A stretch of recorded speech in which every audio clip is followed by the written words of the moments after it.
Mariners spring training on Root Sports is presented by Magic Toyota. Right on Highway 99 in Athens. Hard to beat that sunset. Hard to beat that setting for spring training baseball. Down there on the field, it's the Mariners and the Chicago White Sox getting loose, getting ready for a little baseball here on Root Sports. Welcome inside our studio. It's Brad Adam, Mr. Bill Kruger once again. Boy, you saw the picture out there, but it felt like spring here. Could play it here. Northwest. So beautiful. Well, I got some allergies, hay fever going today. I felt good. I really enjoyed that. It's like perfect. Cut grass. That smell of cut grass and hay fever all at once. Oh, man. Why do we still cut our own grass, Bill? I don't know. Anyway, Ichiro back yesterday. The Mariners lose, and Robinson Cano unable to finish the game against the Reds. Here's what happened. Back-to-back plays at second. Can't make either one. Rob Nodine walks him off the field. Tightness in the left hammy. MRI today reveals a grade 1 left hamstring strain. That's the most minor, as Dr. Felix looks on there. Out 2-3 days baseball activity. Maybe Bill back in the game 5-6 days. But for Robinson Cano, we've seen it before with leg injuries. He really needs to have his legs to be successful. Yeah, he's coming on 35 years old now. I mean, this guy's an Ironman. You go back to 07. He's never played less than 156 games till last year, and he played 150. He wants to play in every game. Right now, if you're going to have an injury, it's time to have it. You got 17 days before the opener. Plenty of time for him to get this hamstring right. Hamstrings are finicky, so better to err on the side of caution. Make sure this guy is right. He's swinging the bat good, hitting 360. He's not going to lose his stroke. I think he wakes up with that stroke. He's unbelievable. Yeah, keep him healthy for the regular season, of course. So no Cano in the lineup. We do have Ichiro back in the lineup back-to-back days. Let's take a look at the 9 for you. D. Gordon leading off. Ichiro batting second with Segura, Seegert, Daniel Vogelbach. You've got Mike Ford, DH. Nelson Cruz, a late scratch. So for the 3rd straight game, Cruz is out. Marjima back him at second for Gordon. And you've got Andrew Romine there in right field. So just when Nelson Cruz a couple of games ago got his first hit of the spring, his first home run, starting to find the swing a little bit, the flu bug gets him. It's about the only thing that can get Nelson Cruz down. Still a worthy topic because he's been so fantastic his 3 years already here in Seattle. Before the game, Aaron Goldsmith, Mike Blowers, talking about the Mariners DH. Well, Mike, I know there was a mass panic in the Blowers compound when Nelson Cruz began the spring 0 for 14, but I think you're over it now, right? I think I'm going to be okay, and I think everybody else should be also. If you think about it, a couple of years ago, he was 0 for 17. That's something that you and I talked about yesterday. Guys with the bigger swing, the power hitters, usually takes them a little bit longer. If you look at Nelson in his 3 years, he's been an all-star twice, average right around 290, averaging 40 home runs, 110 RBIs. His strikeouts have gone down every year, and his walks have gone up. I really don't worry about spring training too much, although he does have the flu now. So I think that once he gets past that, he's going to be just fine. For some guys, is the timing harder to get down here in spring than for others? I think it is, and I think it just kind of depends on the year. But typically guys with a bigger swing, which he has, it's the reason why he hits 40 home runs a year, those guys, the timing of everything takes a little bit longer. So I don't think there's any panic here. There's still a few weeks left. He's going to be just fine. Oh, we've seen Nelson Cruz go deep once already. I think he'll probably be just okay. All right, gentlemen, Nelson Cruz been better than okay in Seattle. A great free agent signing, leading the league with 119 RBIs last year. Mr. Consistent, 39 home runs. That's 4th in the AL. Coming off back-to-back 40-homer seasons with the Mariners. 924 OPS, 549 slugging, both 5th. You see they're breaking the bat there. He's a strong, strong man. 2 straight seasons with 100-plus RBIs. And here's a guy, you look at the free agent signing, the big dollars, he's earned every single penny. Bill, you could say that he's even been a bargain. You could say that. I mean, there's only one guy in the big leagues with 4 straight seasons of 39-plus. That's Nelson Cruz. He is the preeminent slugger in the game. Plus, he's the one that's dispelled the notion that you can't be a right-handed power hitter and succeed at Safeco Field, I think. And so this guy, not only does he hit with power, he is an RBI guy. He is able to hit the ball the other way, drive in runs, hit with 2 strikes. He's a polished hitter, and right now, not too worried again, much like Robinson Cano. 17 days till the bell rings. Nelson Cruz is going to get over the flu, and maybe he won't waste a hot streak. He'll just get that hot streak right before the bell rings, right, and get into the season and just tear it up. Get that long swing ready, and also one of the best guys you'll ever meet in a clubhouse there or anywhere, Nelson Cruz. So hopefully get him back, get him going.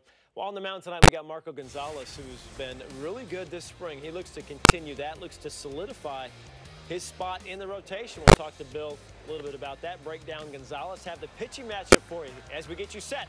Mariners and White Sox coming up.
Spring training on Root Sports is brought to you by Magic Toyota, right on Highway 99 in Edmonds.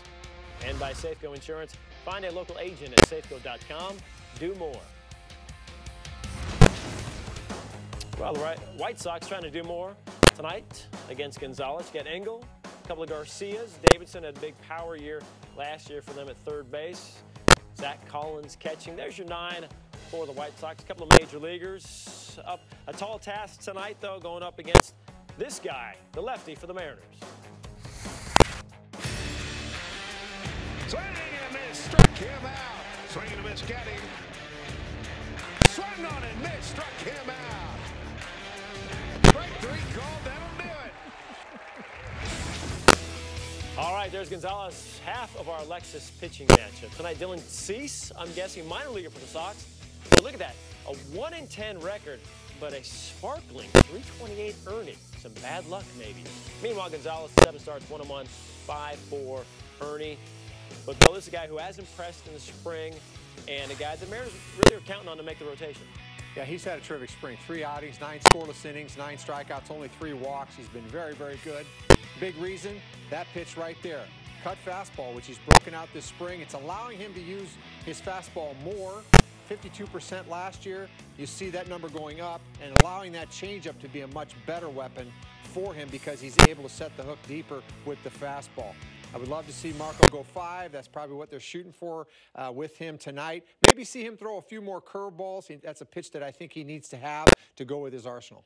And here's a guy out of options, so they love to see him do well. Love to see him this spring because, like I said, counting on him for the rotation. Yeah, right now with Erasmo Ramirez on the shelf, they only need 4 starters. He's in position to grab that number 4 spot, and he's doing everything in his power to get it. And I wonder who he's going to take when he fills out his NCAA brackets. Who would he take maybe as an upset guy? I heard there's a pretty good team in the West Coast Conference. Maybe he knows a little something about. Yeah, those Zags. All right, let's get you out to Peoria. Sun setting, a beautiful night there on the berm as well. Up to the booth, it's Aaron Goldsmith. Mike Blowers with a call, guys. All right, thank you, gentlemen. It is an absolutely spectacular night here in Peoria. Temperatures just beneath 80 degrees. The lights are on as the Mariners getting set to tangle tonight with the Chicago White Sox. Happy as always you're with us for Mariners Cactus League Baseball. Aaron Goldsmith, Mike Blowers, our entire Root Sports crew has a chance to see Marco Gonzalez, Mike, who has just sparkled so far in the springtime. 9 scoreless, 9 punch-outs, making start number 4 tonight. In the 9 innings, 3 walks for him. And you just heard Bill talking about the cut fastball. We've all been talking about this spring. Again, a year removed from Tommy John surgery at the end of last year, throwing 94 miles an hour, but didn't throw the cutter at all. And that's a big pitch for him because his out pitch is going to be his changeup this year.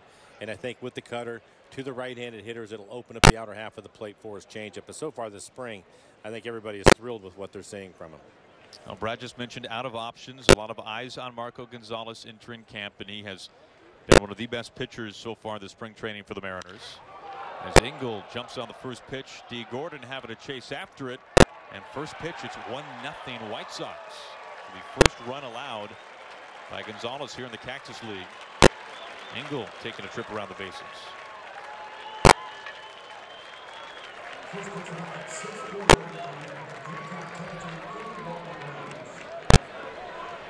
Great example of a hitter ambushing a fastball. He knew he was going to get a fastball, leading the game off. Marco just trying to throw a strike, get the game underway, and he jumped on it.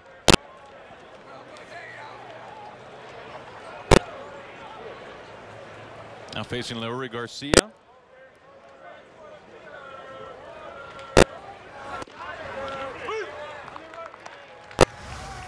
Again, just a fastball right in the middle of the plate. 92 miles an hour. So far this spring, his fastball has been 92 to 94.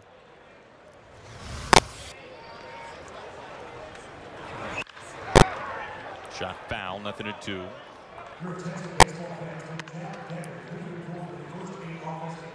That was his breaking ball. Mike Marjama doing the catching today for the Mariners.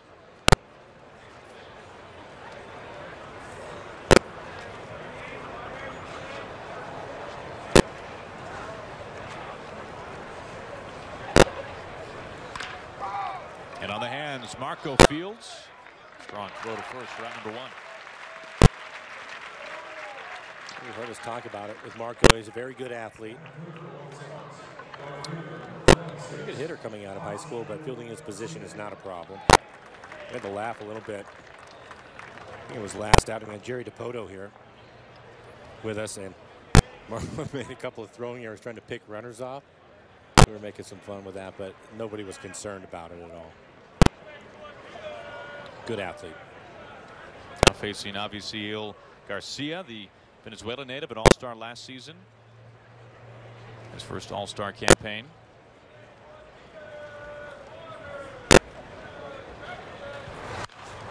Well, some good news from camp today, Mike, is of course yesterday we saw very early in that game for the Mariners, Robinson Cano exiting. We weren't sure at the time what it was. We found out later that it was left hamstring tightness, and Scott Service saying today that for Robbie this will just be a few days of inactivity, which is very good news. It's really good news. Looks like it's going to be 3 to 5 days for him.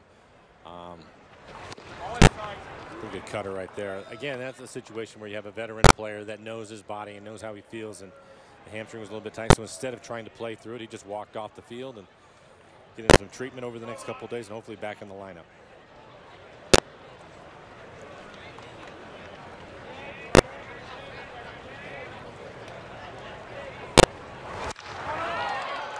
The gap in left center field.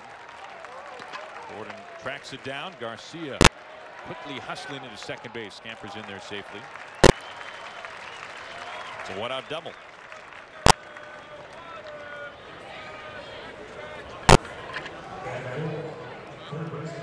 I think this is on the changeup. He wants it down and away. It was down. Wanted it more to the outside corner. You can see him not rolling over on a solid line drive. First changeup in the game, 84 miles an hour.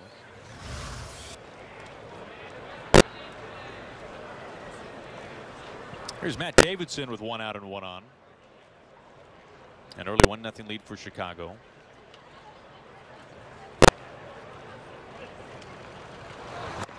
We set a Cactus League record earlier today for number of lineups for the Mariners, as we went through a few of them to confirm that Nelson Cruz is out of the lineup tonight.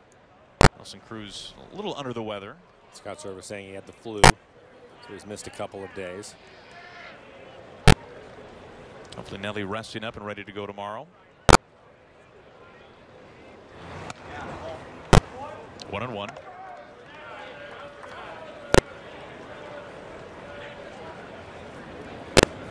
Mariners continuing their path of alternating day and night games, at least for the short term.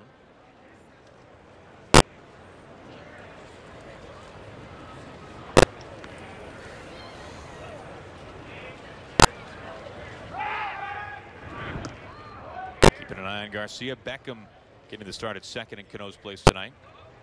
How many times during the course of the day do you have to check the game time? It has happened multiple times. Yes. Confirming and reconfirming. Fans are probably doing the same thing. Yeah.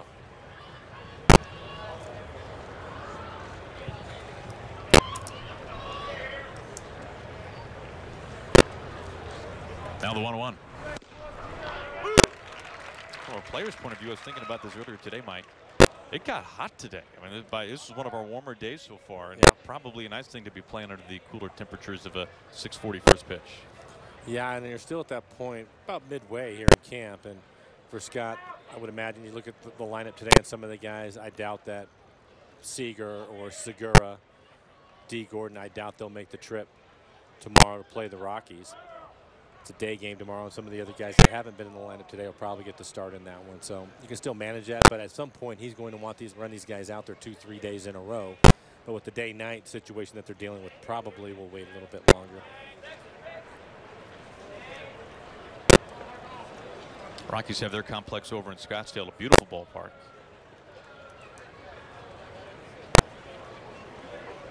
The 1-2. The opposite way with some carry. Andrew Romine's out there in right field. Can't flag it down off the wall. Garcia pedals around third base. It's another double, this time by Matt Davidson. 2-0 White Sox.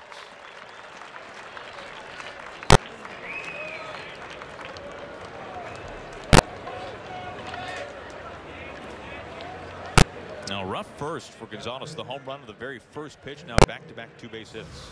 We'll take a look at it. Right in the middle of the plate. That looked like the cutter trying to get it on his hands, but left it in the middle of the plate. Finds the barrel. So Marco here in the first, struggling to get his breaking ball and his changeup over.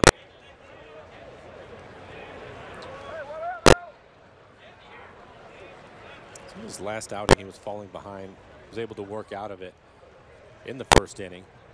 But his fastball command wasn't as good as it was in the first 2 outings for him. So struggling a little bit again here. First pitch missing to Eloy Jimenez. But this is one of the things about spring training. It kind of depends on how you want to look at things, whether it's falling behind or working out of jams. You know, some people will say, well, this is good. This is the time of year you want to practice doing that. Maybe the player is saying, hey, I don't want to ever be in a jam, but that's unrealistic. How do you view that? Well, the other day when we had Jerry DiPoto on, it was in his last outing, and he was able to get out of the first inning. I think it was bases loaded, 1 out, and it was a good double play to get out of it. And Jerry said that's a good thing. He wants to see him in those situations, and because his first 2 outings was just a breeze for him. And so he said he thinks that's a good thing to go through in spring training. And you're right, the player does not want it.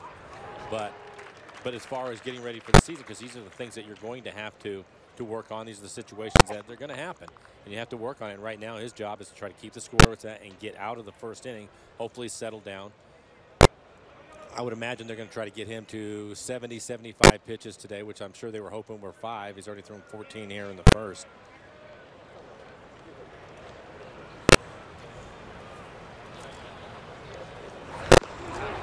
Is there an offense equivalent to that? We're talking about pitchers trying to work out of jams. Is yeah, there something like that? I think so. And we saw it the other day. D. Gordon, I believe, had a base hit, stole second. I think it was a 1-1 count to Segura, and he hit the ball hard the other way with nobody out moving the runner up. Now, it's a spring game, and I'm sure Scott would be fine if he just wanted to hit. But fundamentally, he was trying to do the right thing as he loses him here, ball 4. So, yeah, they have situations, runner at third, less than 2 outs. I think it's always good to do the right fundamental things to have those runners score, even if it's in the second inning and you give yourself up. In the season, you may not do that because you're going for the bigger inning in certain situations. But out here, I think fundamentally it's good to try to work on those things just as an individual offensive player, because you work on them in batting practice every day, but it's different in the game. And I think you have to get used to that, because when the season, you're going to be required to do that if you want to play winning baseball. A walk to Jimenez. 1 out, first and second for the White Sox. Casey Gillespie, the batter now.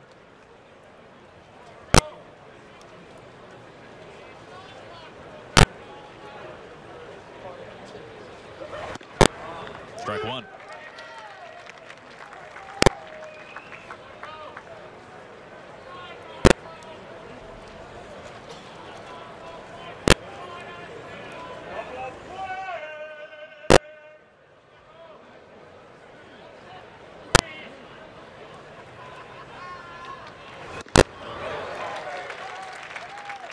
That's a better changeup.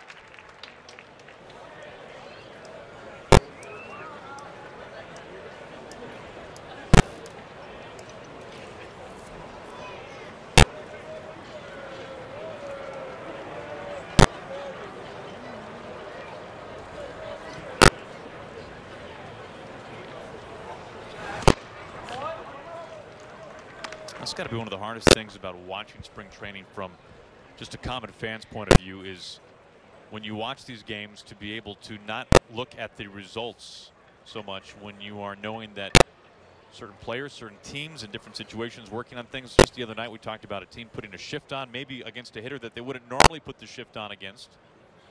It's just trying to practice that this time of year as the count levels out. And whether it be for a starting pitcher, a reliever, or a hitter, you don't know exactly what their mindset is, what their plan or their mission is for that particular day might be. And well, let's be honest, it's spring training. They're not going to be sharp here in the middle of camp. You're trying to get ready for a season, and you're going to have a couple of outings down here, especially in Arizona, because the ball flies, the infield is fast, where you're going to struggle. Not missing by much, a full count. Marco got ahead at 0-2 now, full count to Gillespie. And it seems to me that he is trying to mix his breaking ball in more and his changeup. The last couple of off-speed pitches have been much better than earlier in the inning, so he's starting to get a feel for it. Romine comes in, adjusts. makes the catch. Davidson, the man at second base, advances into third. 2 outs. Now runners on the corners.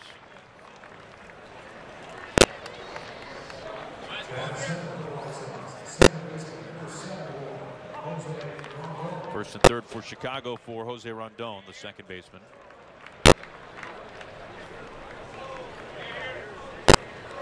So taxing first here for Marco, 22 pitches and counting.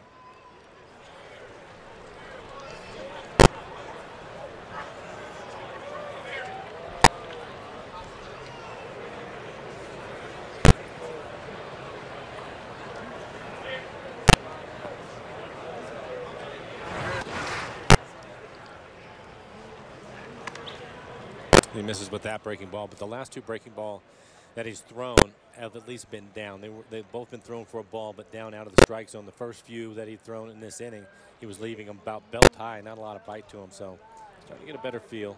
Missing in the right location now.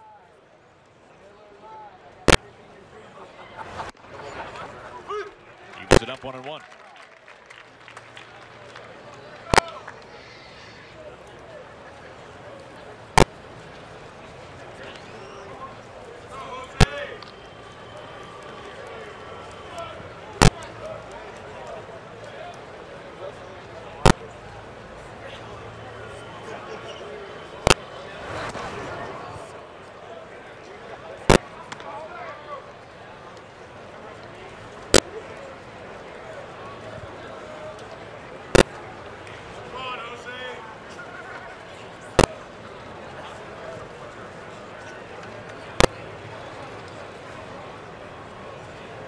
White Sox have Davidson at third base, Jimenez at first.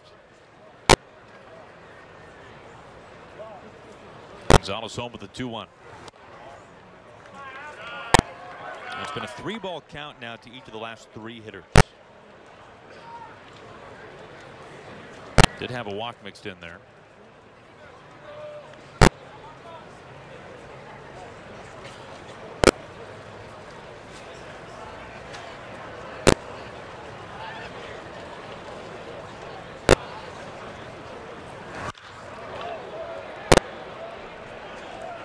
Getting out of play, right field, full count.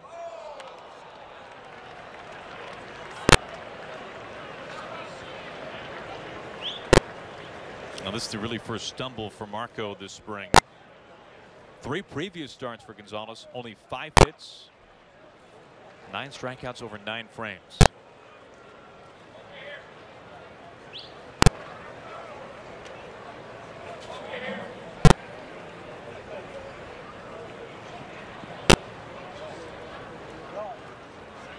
The payoff. We'll see another. This is approaching a 30-pitch first inning for Gonzalez.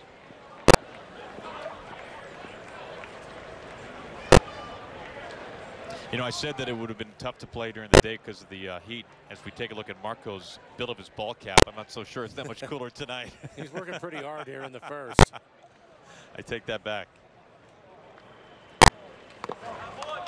Lost him, bases loaded, second walk this inning. And that'll bring out Mel. We'll go ahead and have a conversation with him, see if we can get things figured out. The other thing, too, you get one of the guys that you think is going to be in your rotation. This was maybe his last start. This is probably not as bad right now, but you hate to see guys go out there and have to throw 25, 30 plus pitches in an inning when you're trying to get them to a certain pitch count, because they may back off because of the stress that he's under here in the first and the amount of pitches. He may not get to the 75 pitches that he was probably going to try to. That service may have to adjust on the fly a little bit tonight. Looks like he was already looking down in the bullpen on this card that he has. Keeps it in his back pocket. They have it set up on how they're going to use the relievers today. They have a few extra ones out there, so he might be looking to see who's going to have to bring in a little bit earlier than expected.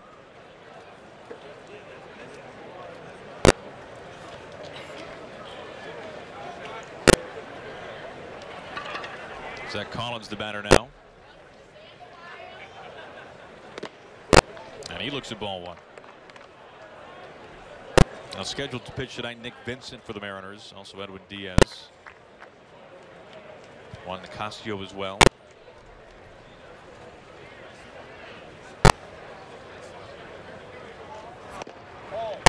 2-0.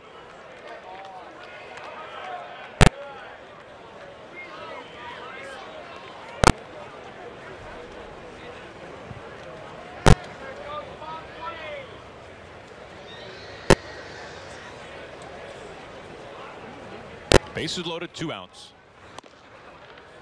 And we get a strike across that time.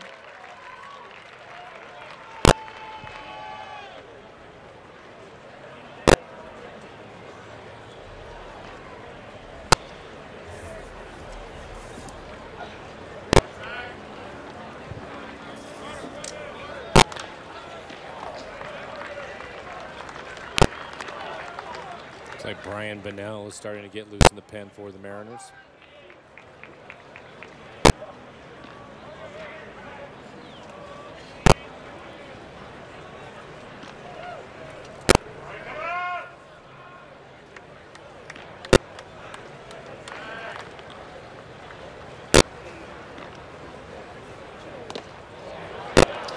Mike, we're beginning to get to that number. We're now at 34 pitches from Marco. You're talking about too much in 1 inning too soon. Yeah, and that's the reason why they have somebody up in the bullpen. Too many pitches in the inning, too many stress pitches for him.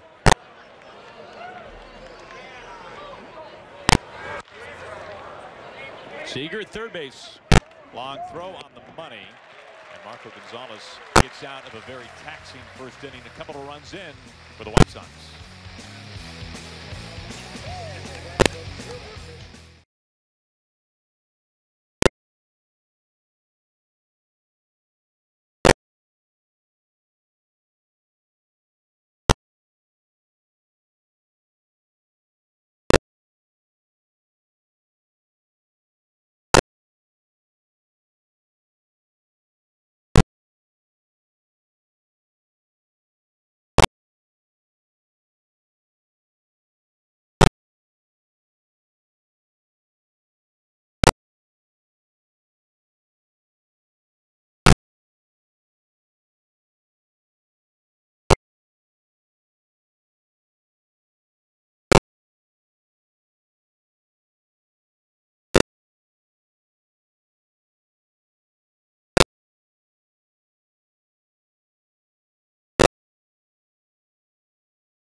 We go to the bottom of the first inning. White Sox lead the Mariners early 2-0.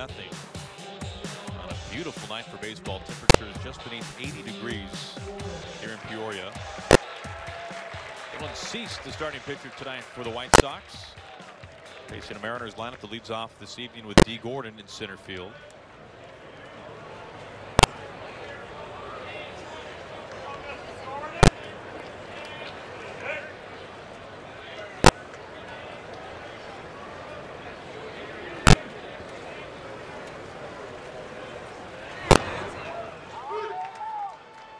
We've already seen D bunt for a base hit at least once so far this spring. Last year, I've seen him do it a couple of times.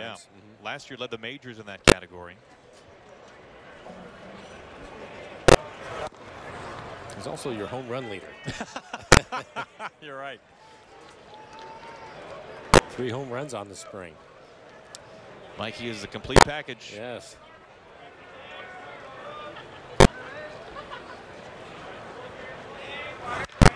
You know, as we've gotten to know D a little bit over the winter when he came out to Seattle and now here in Arizona, really an infectious guy to be around. And even he's has said it before that he is very high energy on the field and pretty mellow off the field, but a guy who has a fantastic smile, loves to talk baseball. You know, as Jerry DiPoto said, every time he called D. Gordon this offseason, he was hanging out with a different Major League Hall of Famer.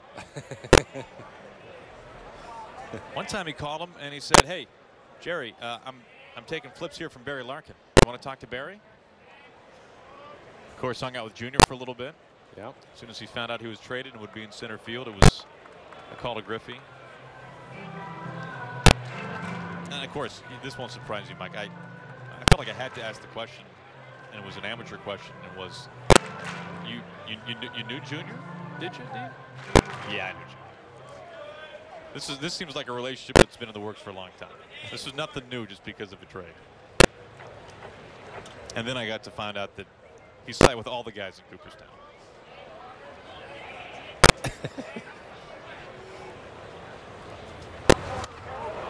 Pretty good breaking ball. Gordon strikes out to begin the home first. It brings up Ichiro. So there's a lot of those guys that are in Florida in the wintertime. Ichiro led off yesterday, had 3 at-bats. Hit the ball hard his second time up, a line drive right to the left fielder for an out. Lead off yesterday, hitting second today. Probably be the same thing. Try to get him 3 at-bats today.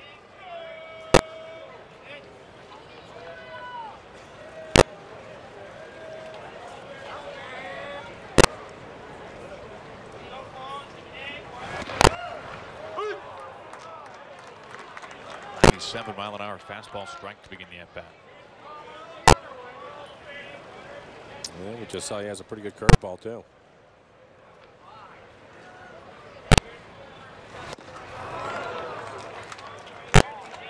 Oh, 0-2.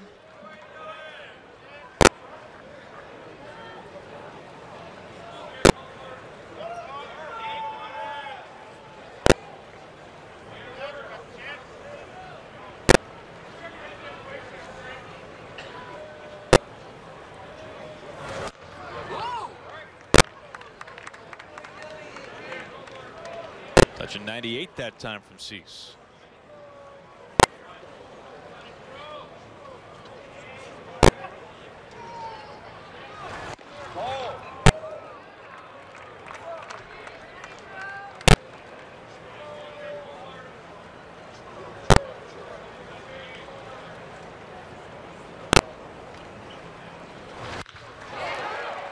On the ground at first base, Gillespie takes care of it routinely. 2 outs.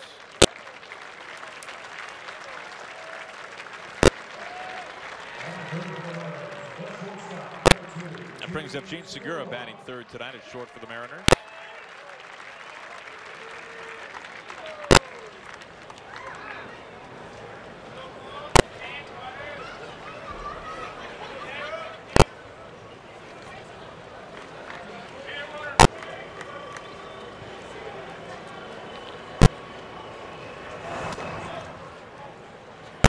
It's easy to forget, but the year before Gene came to the Mariners, this is his second year, Gene spent the entire previous season at second base for the Diamondbacks.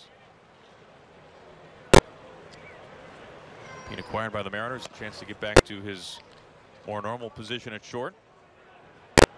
And of course, he and Robinson Cano seemingly the best of friends even before the trade.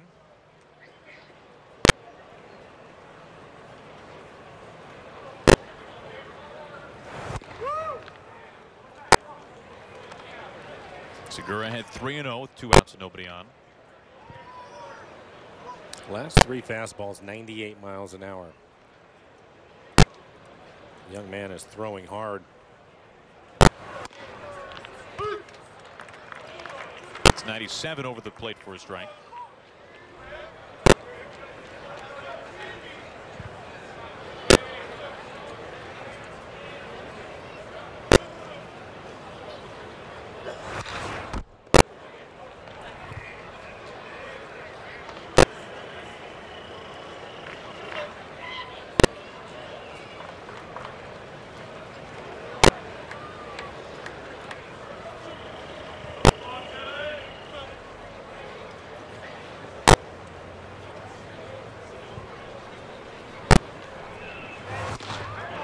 Right through it, some more blistering heat. 98 from Cease, who retires the side in order, a couple of punch outs along the way.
Leading things 2-0 as we begin the top of the second.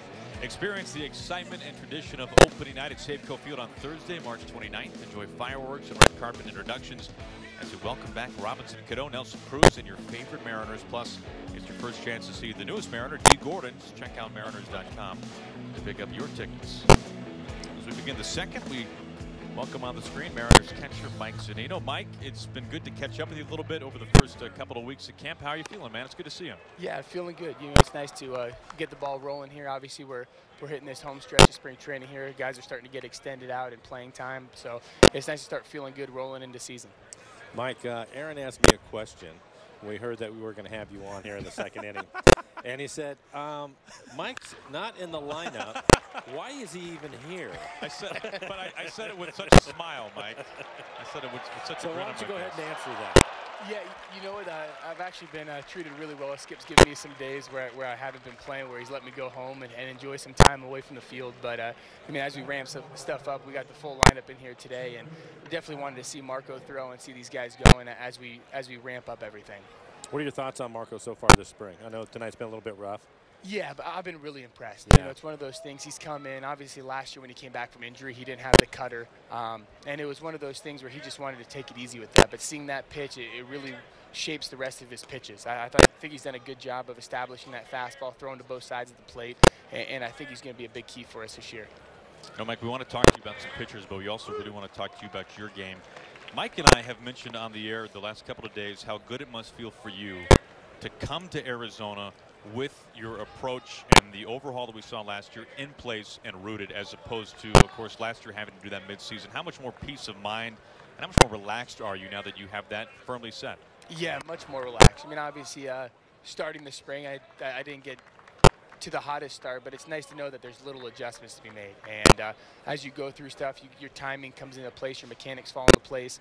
And yesterday was a big day for me, being able to feel comfortable in the box, was able to draw a walk and see plenty of pitches. So it's nice that as you build up towards season, there's small things to work on instead of revamping the whole thing. Do you know, everybody asks me this question, and it is, how many at-bats do you need in spring training before you start to feel comfortable? And my answer is always, you never know from year to year, but is there a number in there that you like or that you want to see? And has the game started to slow down for you a little bit? You've been hitting the ball hard over the last few days. Yeah, it's definitely started to slow down. Obviously, you want to get your timing and everything back. And I mean, some of these pitchers are always ahead of us hitters. But I mean, I think you get in that 40-50 range, at least for me. I mean, it's plenty. I've always started off a little bit slower in spring, so it's nice to sort of get all the kinks out early and hopefully start to build some steam up going into season. Okay, give us for everybody that's watching and everybody that's pulling for you. You had the great year last year, big turnaround and all that good stuff. Just a couple of points for you, maybe when things aren't going particularly well, that you will look at right away to try to get you back on track. Yeah, for me, it's sort of the center of balance of everything. I want my head to stay over the center of my body and not drift forward. And for me, that comes down to, just where I am pre-pitch. So for me, as long as I can stay balanced and stacked, and is the term I use, that's sort of the biggest thing. And for me, for my front side, which I call keeping the front K, and that's just my shoulders and my knees and my leg kick. When I get over there, I want that to look like a K, which sort of keeps everything over my back half in the powerful position. And that leg kick kind of keeps you there too, kind of keeps you back a little bit longer when you bring it up and you're trying to get your timing right. I noticed that from you last year, a little narrow, more upright than that leg kick. Like a lot of guys do, to just keep your balance there and not drift too far forward. Exactly, and that's the thing that is the thing I have to fight sometimes. Sometimes when I get that up and when the legs get a little fatigued, I get that push towards the pitcher's mound instead of getting it up and down and hitting against a good front side. So that's the thing that I've been sort of battling with. And as you get into spring and everything starts to fall into place, you see that coming into sort of into picture and everything works a little bit better. You know, Mike, you and I have talked about the Grand Slam last year that nearly exited Safeco Field, and I don't know the answer. Did you ever get that ball? No. Did nobody returned that ball to you? No, I think we were trying to put something together to get it, but you know what? It's one of those things where, to me, it'd always be remembered for me. I don't need the ball for that one, but it was just nice to have a game like that and really take that next step. Hey, Mike, do you think it's possible? I mean, I've talked about it with you and certainly Nelson Cruz, but do you think it's possible for somebody at some point to hit one out of that stadium? I think so. I think the way the summers have been getting there, the way the ball travels during that time, I think there's guys that are getting big and strong enough now, and hitters or pitchers are starting to throw hard enough. I think somebody's going to run into one in a game and probably keep it fair down that line and sneak one out of there. Let's talk bullpen a little bit. You guys are going to be pretty strong. Yeah, we got some guys that can really bring it down there, and I think we got a good combination of some lefties that can really spin it with Zepp, with that sinker and that slider, and then that power thing, the power arm with Paz, and then with our righties we're set. You know, when you start rolling out, Diaz, Nicasio, Vincent, Phelps, Altavilla, the way he's been throwing. I mean, it's not going to be an easy bullpen to face. What's been the big key for Dan? We've talked to him a little bit. He has really thrown the ball exceptionally well, even with his slider. Just seems that everything's working well for him. What's been the big difference, do you think? Yeah, you know what? I've had this conversation with him. He's shortened up his leg kick a little bit. He's not trying to over-generate. He's sort of keeping the leg kick under control, and for him, that leaves him balanced, and he can drive and keep his direction to home plate. And I think this spring training, you've seen what it's done. He's been able to spin the breaking ball for strikes. His heater command's been amazing. So I think really as he's taken this next step, he's really going to help us as a club. Now, Mike, I'm going to ask Blow to really clarify this. Blow, would you rather see me in the box with a bat facing Paxton or Diaz, or would you rather see me with the gear on as Marco loses the glove, completes the out for round number 2, or would you rather see me with Z's gear on try to catch the, I mean, and Mike, as we've said, GoPros all over the place, right? I mean, strapped shoulders, helmet, chest, right? Which would I have a better chance with, Mike? I've told this to everybody that has the possibility of being the emergency catcher, is I don't wish it upon anybody. I've had this conversation with Romine a couple times of how he's played all 9 positions in one game, and he said that was the hardest thing he's done. I just don't like putting guys that have never been back there. So I would love to see you with the stick and face Paxton a time or two. We can understand it. Hey, Mike, thank you so much for the time, man. Good to talk to you. Appreciate it, guys. Thanks for having me. Well, not good news here for Marco Gonzalez. Took that right on the wrist someplace, it looks like. We'll take a look at this one more time before we go to break. Line drive right back at him. Yeah, it went right off of his wrist. That did not look good. You can see him grimace right away. So we've got a pitching change. I'll let you know something on Marco as soon as we get word.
Seattle Mariners spring training on Root Sports is brought to you by Bill Corum's Puyallup Nissan. Car buying is easy as Sunday morning.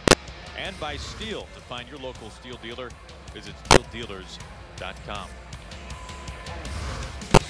Well, unfortunately, a pitching injury for the Mariners. Marco Gonzalez hit on the wrist on a comebacker as the White Sox lead 2-0. Juan Nicasio, the new pitcher for the Mariners. We'll go back and take another look. A solid line drive. He tries to catch it, but unfortunately it hits his wrist. You see him grimace immediately. The ball, when it drops like that, that is solid hit on his wrist. So hopefully we're getting him out of there just to keep the inflammation down, and it isn't any worse than that. And if we know something more, we'll let you know as he completes the play to get the second out of the inning. But it's not good news. Mariners now, it's the second starter. Felix, the first one to get hit by a line drive.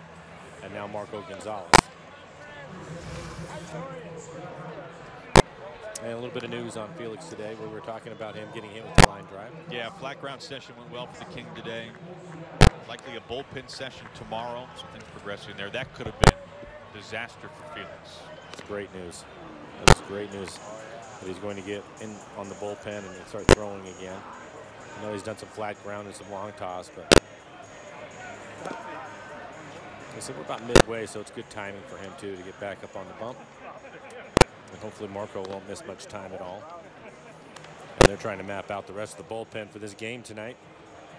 There's Felix.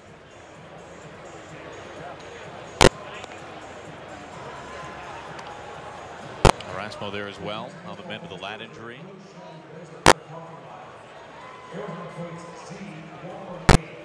Ocasio getting all the time that he needs. You know, we were talking to Zanino about the bullpen, Mike.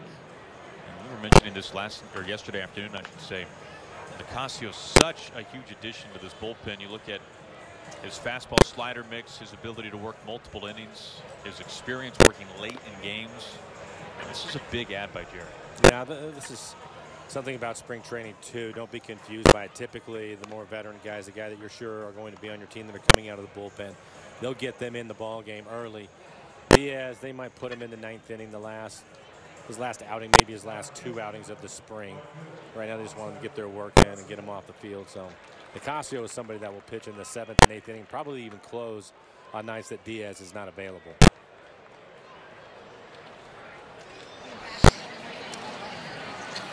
Well, this is why you come to spring training.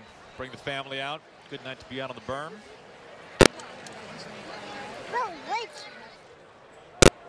Ocasio last year leading the league with 76 appearances.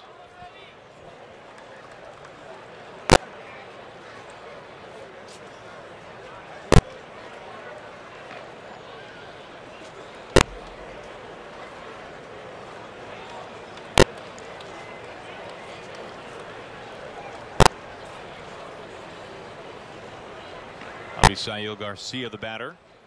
A double on a run scored earlier tonight.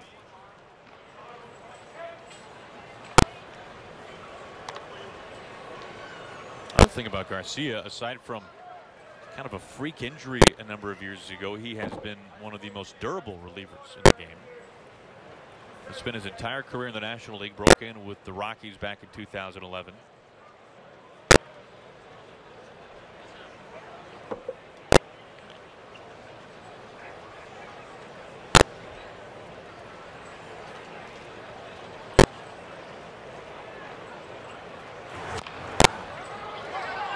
Ocasio with the bare hand to end the inning. We go to the bottom of the 2nd. White Sox have the lead.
A scene from moments ago. Marco Gonzalez making his way back to the clubhouse, leaving with a right-hand contusion, taking a line drive right off the glove hand.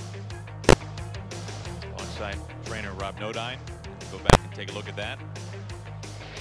Things not exactly going as planned tonight for Scott Service. Hopefully all is well with Marco, as Kyle Seager gets set to lead things off in the bottom of the second.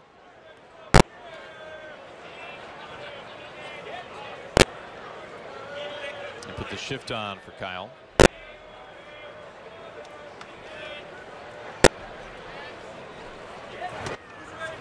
Well, Mike, for Kyle, every year it's something new, right? Every year he finds something to improve upon.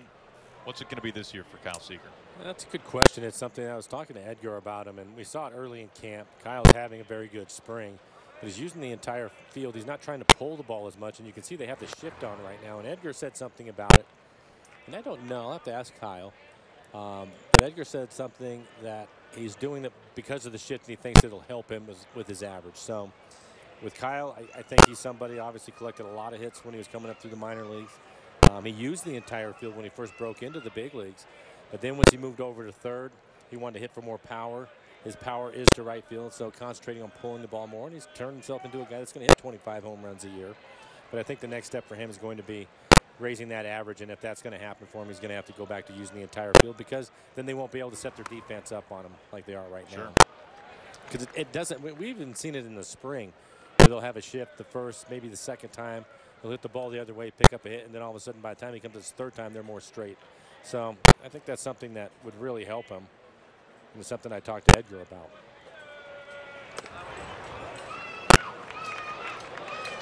Kyle gets ahead 3-1.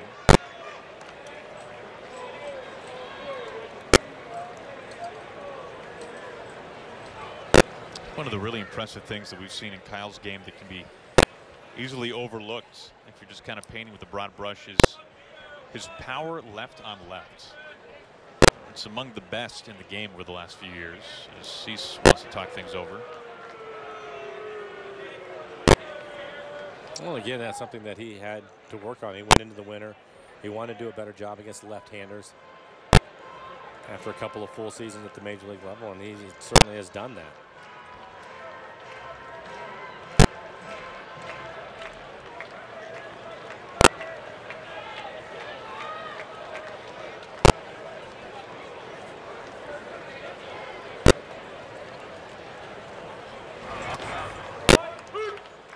Thinking maybe ball 4 instead of full count.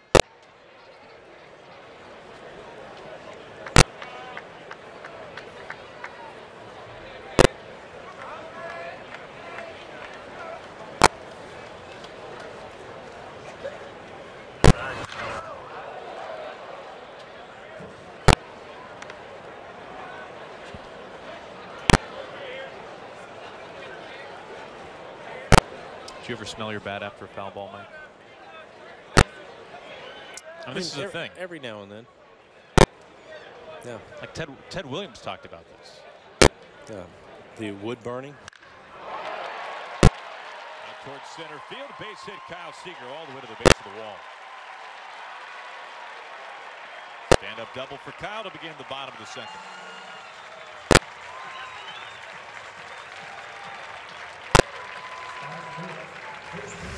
Yeah, we'll take a look at the swing. Short swing to a pretty good fastball. Again, 97 miles an hour on the fastball. Solid line drive into the gap. An easy double for Kyle. You can get different finishes on the bats that you order. And so for myself, I used to get an unfinished bat. I used to use an unfinished bat, which means I had no lacquer, no nothing. It was just, you know, what you would get from the factory. And on those, on a foul ball, every now and then you could try to see if you could smell the wood burning a little bit. But then once I went to the black triple lacquered bat, right, big time, aluminum basically, there was no longer a chance to do that as Kyle's going to try to move ahead.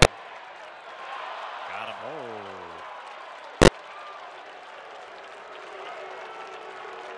But Collins was really crossed up the catcher. Able to peg Kyle at third base. Yeah, we'll take a look at it. I thought Kyle maybe had his hand in there. No argument, though.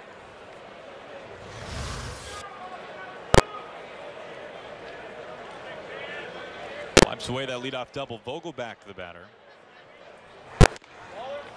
And the shift again.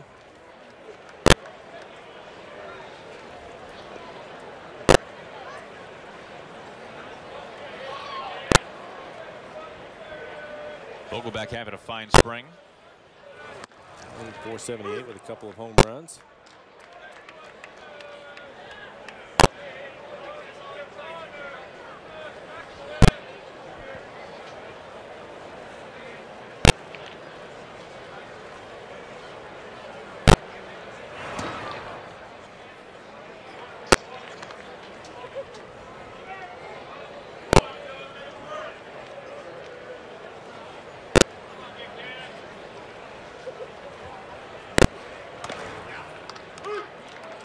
Now Vogelback, this is just the springtime, but so far in the Cactus League at least has been able, maybe it's a night game for Daniels.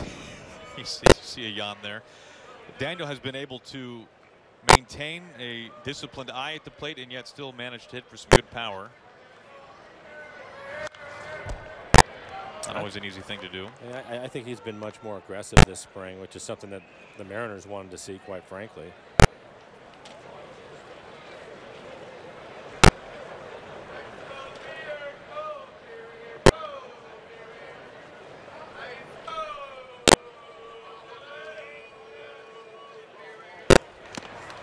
Gets a piece, fouls it back at the glove of Collins for round 2. Enjoy more Mariners baseball for less. New this year are 25 BECU value games on select Sundays, weeknights, and holidays. Save big with select bleacher and view seats for only $15, or main and club seats for $30. For a full lineup of games, just visit mariners.com/value. Brings up Mike Ford DHing tonight. Hey, talk about being more aggressive at the plate. It has to be harder than saying I'm just going to go up there and look for a first pitch fastball. Well, I think hitters in general, that they learn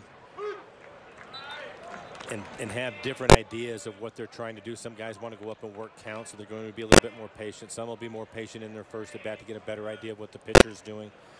For a while there, that was the big thing, right? On base percentage, take your walks, make the pitcher work, get his pitch count up, get him out of the game.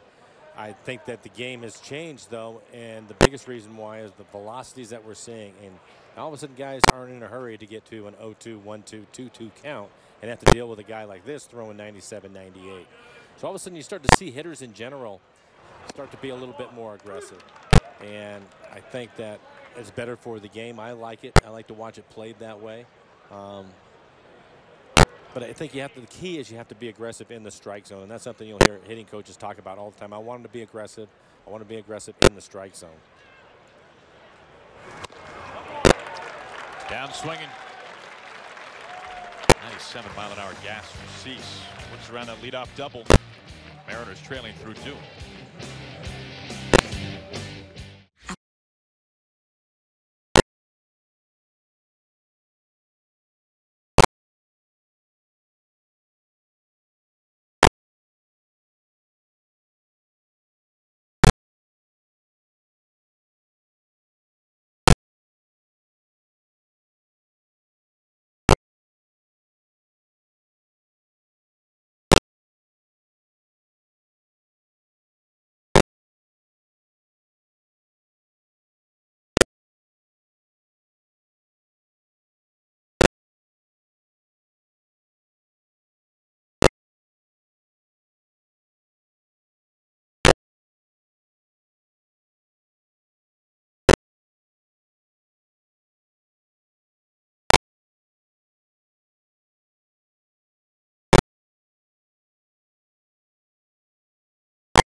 White Sox hold the early lead 2-0 to the top of the 3rd inning. We're pleased to be joined by Mariners minor league reliever Art Warren. Art, we've had a chance to watch you a couple of times already in the springtime, and we have been really impressed, obviously, with the velocity on the fastball, the slider as well. How have you felt about your first couple of outings? I felt they've gone pretty well. My goal coming into the first outing, after dealing with hip issues, just pounding the zone, getting ahead, and being able to throw all my pitches for strikes. I think I did a good job of that first outing. Second outing, try to get after it a little bit more. Closing in that save opportunity, I thought it was a good opportunity for me to go out and show I can handle that situation. And kind of same mentality going in and just throwing strikes, trying to get ahead of guys.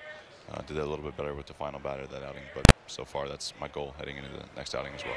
It's always interesting, Art, and to listen to you, but that first time that you go out there has to be some nerves, but you certainly didn't look that way. I mean, you were in command right from the get-go and had great stuff. Yeah, I feel like I'm continuing from the fall. There was such a short break that, I was talking to my teammate Matt Fest about it. We were able to kind of jump right back into our routines this spring from the fall.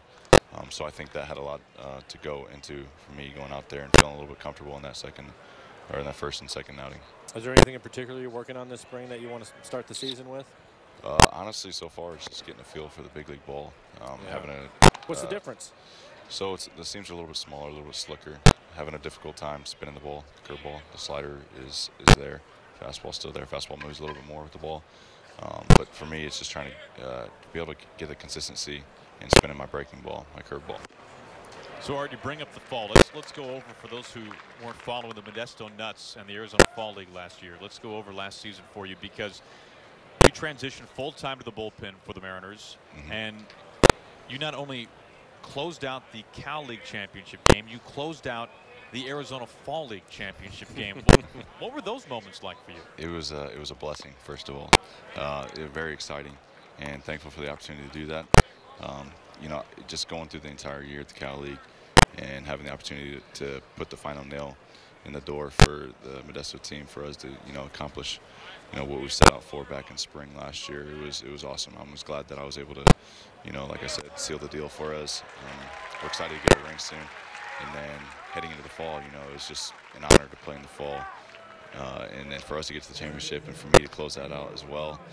It's tough to say guys do that twice in 1 year, so I felt very blessed and honored to get that opportunity and to succeed in both. Yeah, your Fall League numbers were ridiculous. 9 outings, 12 punch-outs, 11 1/3 against essentially some of the best minor leaguers in the country. How were you able to keep your stamina up when you've already gone through a long season in the Cal League, and now you're coming out here to Peoria in front of crowds that we'll say are typically less than robust and put up really great numbers? Yeah, I think it was just the adrenaline going into each outing. Like you said, some of the best talent in minor leagues. The adrenaline I had heading into each outing, knowing I was going to face guys like that, I think that kind of carried me through the fall. It was a blur. Just kind of had the mentality to keep my head down and just keep working and try not to think too much into each outing. So, if I threw well the night before, I would try to clear my mind and be like, all right, okay, I need to come out my next outing and do the same thing, or go out and just pound the strike zone and try to get ahead of guys and just do what I'm out here to do, and focus on that very next outing, as opposed to kind of sitting back after a few and being like, oh, wow, I'm pitching well. That's a trap, and I try to stay out of that trap and just kind of focus on my next outing ahead of me. Now, I had a scout approach me after your first outing, Art, and he said, you're not going to believe it. Now, by the way, you were throwing 98 miles an hour in your first outing here in the Cactus League, and he said, you're not going to believe that I clocked Art Warren throwing 90 miles an hour in minor league camp exactly a year ago. I did not believe the scout. I ran into Jeff Kingston the next day in the Mariners complex, and I said, Jeff, you're not going to believe the hogwash that some scout told me. He said that Warren was throwing 90 miles an hour a year ago. And he said, like, yeah, he was. So tell us, how did you go from 90 to 98 in a year? I think just moving to the bullpen, having more aggression behind each pitch, more conviction, and then moving out here in the fall of 2016 into the spring of 2017, just working out with our strength guys. Andy Line kind of staying on me and adding weight and muscle and strength and just size in general. I think that translated as well. And then just a kind of routine that I picked up throughout the season, coming out of the bullpen, just working on making sure I get a couple days in for long toss, strengthening the arm, and then just kind of just letting the ball fly when I get in there. It's that mentality. I'm not pacing myself for 5 or 6 innings like it was as a starter. It's coming out from pitch 1 to, hopefully pitch 16. I'm dominating and trying to throw as hard as I can. I know you've talked about staying in the moment, which is a good idea, but when you start to look forward, fast forward, you have a couple of guys, similar story, Dan Altavilla, Edwin Diaz, 2 guys that were starters, all of a sudden they become relievers, and they went right from Double-A to the big leagues, and of course Diaz closing and Danny doing his thing. He's looked great this spring too, so that has to get you pretty excited. Yeah, I'm excited. Have you talked to him at all? Yeah, I talked to both of them a little bit. I'm excited to kind of follow in their footsteps. They've shown that guys can come from Double-A and go to the big leagues and have success, and they've paved the way for guys like me and guys heading, forward in our organization. So, if I get that opportunity, I feel confident enough that I can go up there and, have success as well. Art, just because you're on TV, you don't have to make your voice deeper than mine. Okay. I can try to get deeper. How many times have somebody told you, man, Art, you gotta get into radio or something, man? It's usually like the first time I meet somebody, they'll say that, like, oh, whoa, your voice is really deep, or, so I hear that all the time. I can't sing, so I can't go into, like, singing business. I just kind of this is how I talk. Well, you're not sneaking up on anybody, man. It's good to have you with us here tonight, and man, we have really enjoyed watching you pitch. Keep it up. Yeah, thank you so much, Art. Thanks, guys. Thanks for having me. There's Art Warren. Man, has he looked good? Been fun to watch and fun to talk to as well, as you can tell. He has been electric. I remember the first out he came to the game. I had no idea, thinking, yeah, pretty good idea on the relievers. And I was another one of the minor league kids getting a chance. And then he was throwing 98 with a slider and throwing strikes. I wanted to see him again. Right. And he was just as impressive the next time out. So it's not always easy. I asked him about the nerves because a lot of these kids get a chance. And sometimes, especially if they have a big arm like he does, you're going to overthrow, and commanding the strike zone can be difficult because you have to manage your emotions. Yeah, he's done that so far in his first 2 outings. He's done an excellent job of that. The other thing that you told me about his voice. That you were absolutely right. When we saw that he was on the list today, that's the first thing you said. You didn't say anything about 98 miles an hour of the slider. It was the voice. I said Pipes is going to be with us in the 3rd. You did. The other thing, too, about his debut that we were talking about here in the Cactus League, he had his family here in the ballpark. It was a night game, which I think maybe adds a little bit of drama to it. And even Jerry said after the fact, we talked to Jerry a day or 2 later after Art's debut here at the springtime, Jerry was so impressed not only with the velocity, obviously, but with the command of it, given just the whole situation. So good stuff by Art Warren, 24 years old, a non-roster invitee. It's another one of those stories, though. We heard and saw the same thing with Diaz, and we heard and saw the same thing with Dan Altavilla. These guys that are starters, and all of a sudden they put them in the bullpen. They know they're going to throw 15, 16 pitches max, and that velocity just jumps up for them because they're not trying to get through 5, 6, 7 innings anymore. Casio a peak at second. And the other side of that coin, Mike, we saw it last year with Max Posey. Posey, a minor league starter. The Mariners had the idea, let's see if he can go to the bullpen. Let's scale down the arsenal. Let's see if the velocity jumps. Thought maybe he could be one of those bridge relievers. Right. Give you a couple of innings. And for whatever reason, for Posey, the velocity really kind of stayed the same. It's not always a given that velocity will bump up or even spike as dramatically as we've seen it for Art Warren, or for Dan Altavilla, or for Edwin Diaz. Cued out to Segura in the inning. Nice work by Nicasio in the top of the 3rd. We go to the home half. 2-0 White Sox.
2-0 White Sox onto the bottom of the third. This copyrighted telecast is presented by authority of the Seattle Mariners and may not be reproduced or retransmitted in a new form, and the accounts and descriptions of this game may not be disseminated without the express written consent of the Seattle Mariners. Bottom third of the lineup due up begins with Mike Margema, Mariners catcher.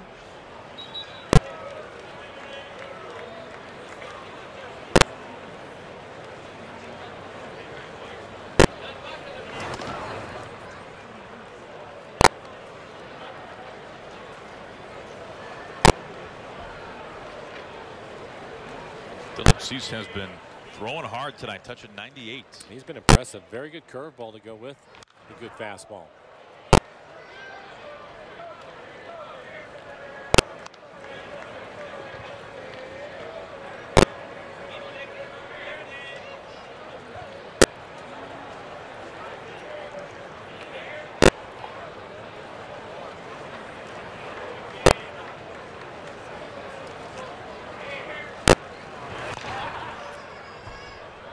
Two on Margema.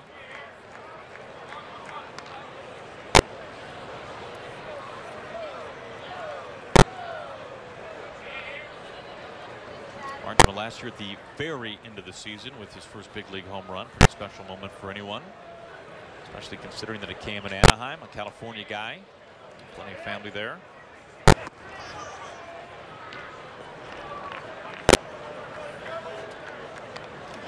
I thought it was interesting listening to Art talk about the difference in the baseball. Yeah. In the minor leagues. We don't ever think about that. No.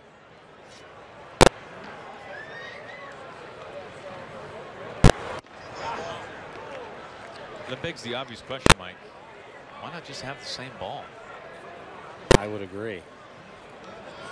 I don't know. I think the first time I heard that was last year. Pitchers talking about that. Of course, because we had so many of them come up from the minor leagues, they're trying to make an adjustment to it. Margema fights this off to right field. Garcia finds it. There's down number one. Right now we'll go back to the Ford Sports desk. Say hello to Brad. Hello, Aaron. It is Brad here. Wanting to know where you fans are rooting on your Mariners tonight. It's hashtag where I root. Remember, using the hashtag where I root gives us permission to put your photo on there. How about Ruth from Montana? Is it cold in Montana today? It might be. But how about Manny and her friend there? Spring training game number 9 in 6 days. That is a nice trip for you guys. Hope you're enjoying the game tonight as we get back to Peoria. Aaron and Mike. Boy, even you guys don't do 9 games in 6 days, do you? No, we're working on it, Bradley. Trying to get there. I'm just happy that you've done 2 in a row, Brad. Good job. Skip, I'm going to need it. Right. Jordan Beckham, his first time up, getting the start tonight at second base. I'm going to guess that Brad was on the golf course today. I heard it was 70 degrees back home today, night game, so I bet Brad was able to get out to the golf course. Which means he sat all afternoon to complain about his back.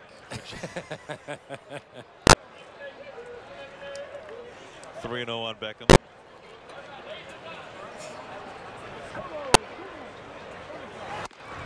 Four-pitch walk. Second base runner for the Mariners.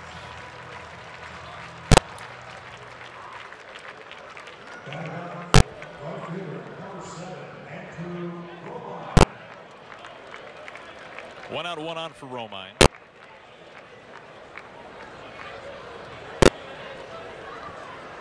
Romine a switch hitter.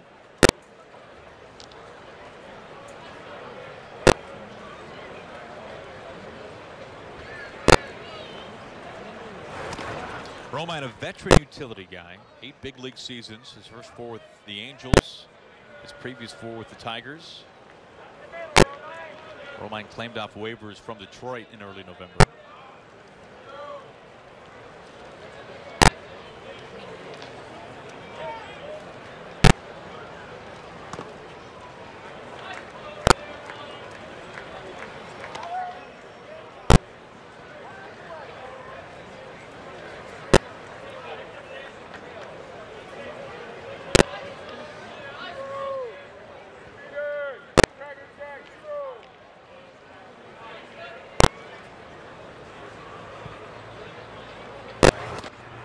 So we've talked, Mike, before about Romine last year when he played all 9 positions for the Tigers, which means that he pitched, obviously. Yeah. He faced one batter.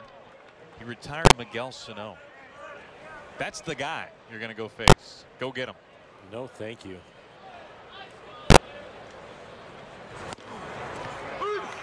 Now, if you go through and you chronicle the... I need a leadoff hitter or a number 2 hitter. I don't need Sano standing, filling up that batter's box and hitting a line drive back at me. No, thank you. One of the only guys who maybe is bigger than Nelson Cruz. Yeah. Good chance of at least being even with him. Romine skies this up in the air.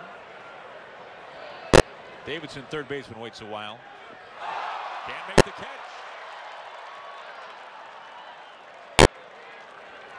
Beckham retired. Romine aboard. Fielder's choice. 5-4.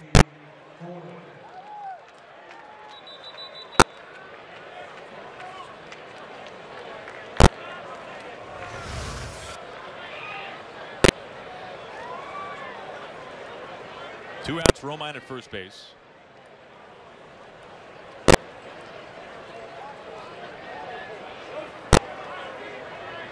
Back at the top of the order, here's D. Gordon.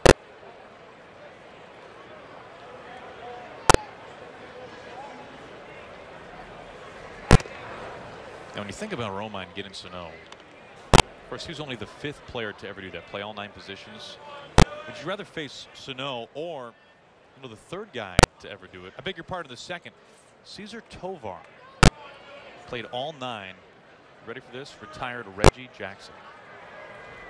That's the guy. I'll take my chances with Sano. Can you imagine that? You're a position player. You're playing all 9. And for Tovar's situation, it was a promotional stunt, as it is most times when this thing happens. Right. He struck out Reggie Jackson. Reggie had a lot of strikeouts. Hit a lot of home runs, a lot of strikeouts. He was ahead of his times. 3-0 to Gordon. Thought about it as a position player if they ever had me pitch. I'd have to break a knuckleball. Oh, you have to. Yeah. I know that's in your back pocket. Yeah.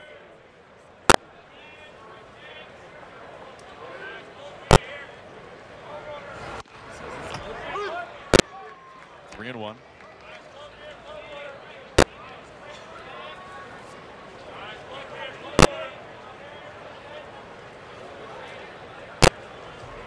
Would you tell your catcher was coming?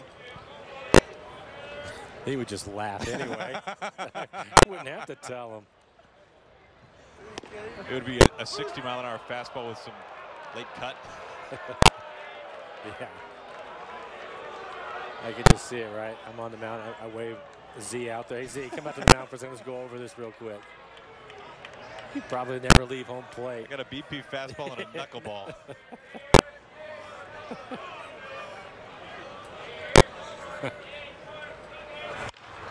Slap foul.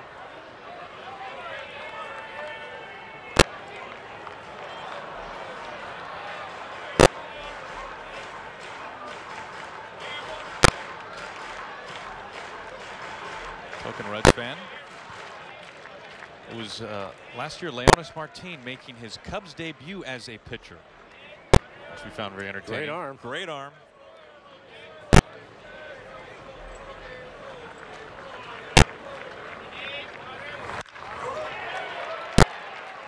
Deep in the hole at second. Short throw. Rondon helps to get the out. That'll end 3 innings here from Peoria. White Sox on top.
Top of the fourth, beautiful night in Peoria. White Sox leading the Mariners 2-0. We're joined down in the dugout by Mariners starting pitcher James Paxton.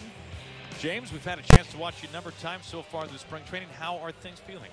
Feeling good, you know, making progress each time out a little bit better. Been feeling good in my bullpens, making adjustments and stuff, so it's coming along. James, with you, we know where the velocities are at, but as you go through another spring training, what is the process as far as ramping up the velocity for you? I think we've seen you this spring. You've been 93, 94, 95 in that area. Yeah, I'd say that's pretty normal for me. You know, as I get more smooth, kind of find my rhythm and my timing, get everything clicking the right way, that's when the velocities start to jump up for me, you know, and then also in the game, when we get to the season and you get that adrenaline going, that also kind of ramps up the velocity as well. I know that you can get real technical with the things that you do, and you like to watch a lot of video and your mechanics. What are a couple of key things that you look for? I listened to you the other day when you were on the radio and you were talking about a couple of things that you saw and you're trying to work out. What are a couple of the things that you're looking for right away if you're out of sync? Well, for me, a lot of the time it starts with my front glove. If I can get that glove to like a 10-30 position, for me, that's where I want that my hand to come through. So that's kind of the first place I look. And then, you know, I found this interesting thing was this camp, I was kind of staying back too far and reaching out with my front leg. And I found that I wasn't driving towards the plate, so I had to kind of work on my legs a little bit and kind of get that extension towards the plate, getting my drive going that way. You know, James, this year the Mariners have added a couple of new pitching coaches to help out with Mel. Jim Brower and assistant coach Brian DeLunas, bullpen coach this year for the Mariners. So the Mariners are kind of beefed up. Jerry made the point that we see so many pitchers or so many coaches for the position players, and we only have really one for the pitching side of things for all teams. How has this been working out, having a couple of new faces, some new eyes, and some new thoughts with Jim Brower and Brian DeLunas? It's been great. You know, those guys have been awesome. I've talked to them both. I feel like I've learned things from both of them, and I think moving forward, it's going to be a great asset to our team to have those two guys helping out our pitchers. James, I was actually making fun of the starting pitchers. Great open. Yeah, and here's the reason why. And it was just because spring training, it's an awesome place to be down there. I love spring training. I always loved it when I was a pitcher too. But I was laughing because you guys, you come in and you'll be here, and then you guys take off. I don't know, whenever it is, a third, fourth, fifth inning, you guys take it in. But I was giving you guys a hard time. So basically, the question is, when you leave here, what do you go do? Well, go home to the wife. You know. Yeah, what's fun though? What do you guys do? Because you have all this extra time when the rest of the guys are here. We're still working. Getting things done. James, I'm so sorry, James. If you want to throw the headset down, I mean, you're a respectable young man. You deserve better than this. But please, we're curious. No, I mean, sometimes if I hadn't had a chance to get some arm work done or you know, get a workout in, sometimes I'll do that when I head in early, or I just get home and get to spend extra time with my wife. You know, because it is a long season, and you know, right now it's kind of our time to get a little bit of time away from the field to spend with our families. So it's kind of just a bit of a grace period for us to get a little extra time with loved ones and stuff. And you know, once the season comes, we're here for all 9, and you know, it's a lot of time, as you know. Aaron and I were talking about it, and outside of the weather, everybody says the weather, but they were asking me favorite thing about spring training. And that's what my answer was all the time. It was nice reactions by Seeger right there, but you get an opportunity to spend time with your family and have dinner at dinner time and do those things, because you know at the end of this thing it's going to be 6 months where you're all over the place. We take another look at this line drive at Kyle, the Gold Glover, no problem. But I think that's important too, isn't it? It sure is. You know, it really helps to have that extra time with the family and stuff, and kind of gets you prepared. You know, this is kind of it's spring training for families too. You know, you get used to being away a little bit more, and it kind of eases families into getting to that 6-month period where you're not around. We had a chance to visit with Mike Zunino earlier tonight, James, and he of course had glowing things to say about you. What is it like for you working with Mike? You guys have worked together for so long now. We have. You know, I have a really good relationship with Mike. Like you guys said, he's caught me for a long time. He knows what I'm thinking out there and what's going on with my delivery. He knows what it looks like when I'm going good, and he knows what it looks like when I'm going bad. So a lot of the time when I can't figure out what's going on with my delivery, he usually has something that he sees that can help me, and he also just knows what to say in situations to help me kind of calm down. And he does a great job of calling my pitches because he knows me so well and what I like to do. If I do shake Mike, he goes to the pitch that I want the next pitch because he knows me so well. So it's a great relationship. How much do you guys talk in between innings during the season when you're pitching on days that you're throwing? It depends. You know, if things are going really well, we usually don't need to talk that much because things are rolling. If I'm struggling on the mound, that's when we'll talk a little more about like what pitches we need to use. Sometimes we'll go to Mel and he'll have some suggestions for us on what to do. If we don't see something, we can go to him and see what he's seeing. And sometimes I'll have an idea about how I want to start a guy the next inning, and I'll go up to him and talk. But most of the time with Mike, we know each other so well that we don't really need to talk that much between innings. James, I apologize again for my partner. Position players are rude, aren't they, James? They're just the worst. Hey, those guys leave early too, man. That was my secret. You weren't supposed to say that. Blame the starting pitchers. I mean, come on. That's right. Hey, man, it's always good to visit with you. Thank you so much. It's been fun watching you as always. Good to talk to you guys. James Paxton, one of the best. Yeah. I think he's in line to have just a monster year. This gets away from Marjama. And Garcia, who was nearly out on a great play by Beckham, now in at second base. Moves up on the wild pitch.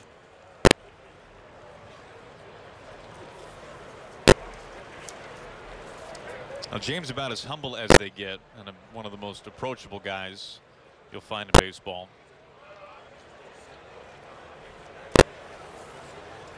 Having the opportunity to talk to him over the last few years especially, I was really taken back a little bit when most guys that I see that have the velocity that James does, especially starters, you know, you think of them being so athletic and just letting it rip, but he's so technical and he's so into the video and his mechanics and all of those different things. And it's made a big difference. It's part of the reason why his velocity where it's at, but a lot of the guys you don't really hear as much mechanically. With him, if he has some issues, that's the first thing that he's always talking about is the mechanics.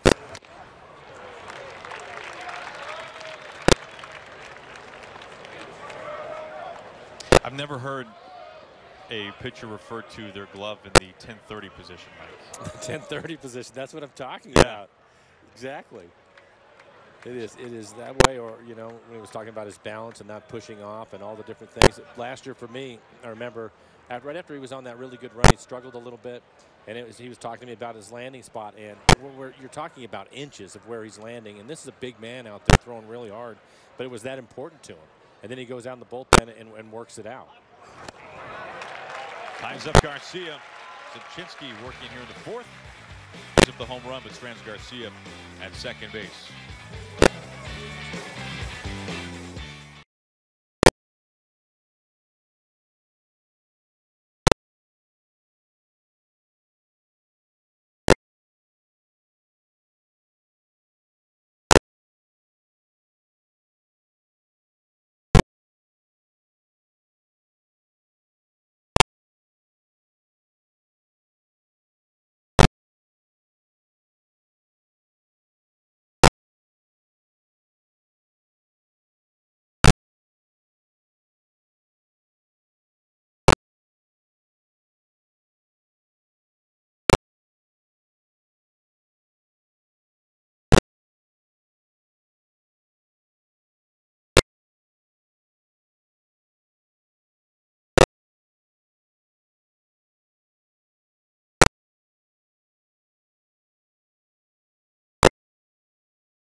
White Sox in the bottom of the fourth.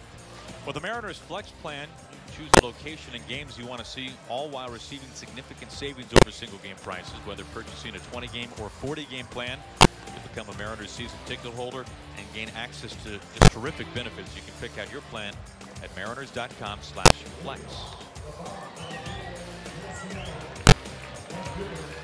New pitcher Aaron Bummer for the White Sox. It's a tough one to work around. He'll be facing Ichiro to begin the home fourth. Ichiro a ground out to first base in the first inning.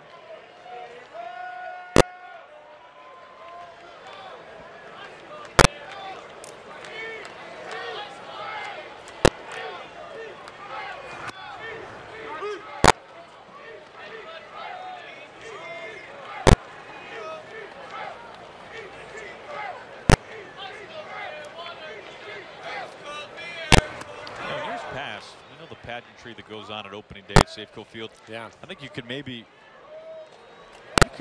have a good argument as to who might get the loudest ovation, whether it be Nelson Cruz, maybe Kyle Seager, Robinson Cano, Felix. If it's in previous years where Felix was not starting because the Mariners maybe would have already begun on the road, Felix. I don't know if there's going to be much debate this year, Mike, as to who's going to get the loudest ovation at Safeco Field. You might be right about that. It's been amazing just the few days that he's been here in spring training.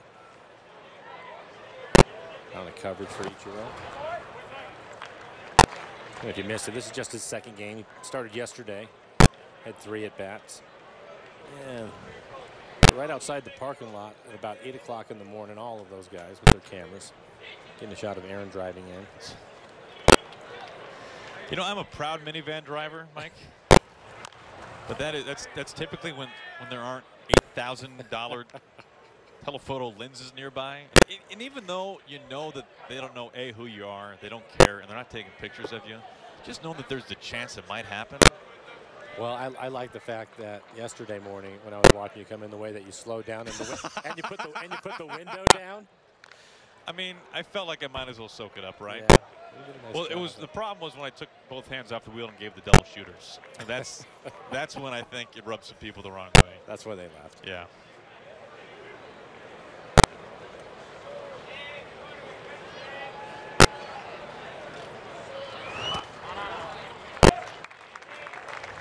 This was before the game began. Some pregame autographs for Ichiro.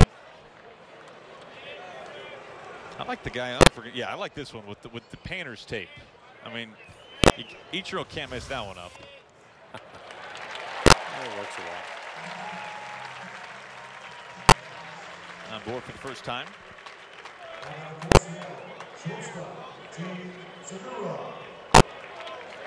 That brings up Segura. I wonder what Scott was thinking the first day that he had his morning media session and the doors opened up. And all of a sudden, it was standing room only in there with the amount of media. And Ichiro showed up. When he I asked, think in the mornings they're obvious as broadcasters, and probably, I don't know, 5 reporters are typically in there asking questions of Scott on a daily basis. And so there's plenty of room. That's not the case anymore. I was standing in the doorway. you were helping them wheel in the risers. Yeah. Tim Hevley does a great job managing all of that.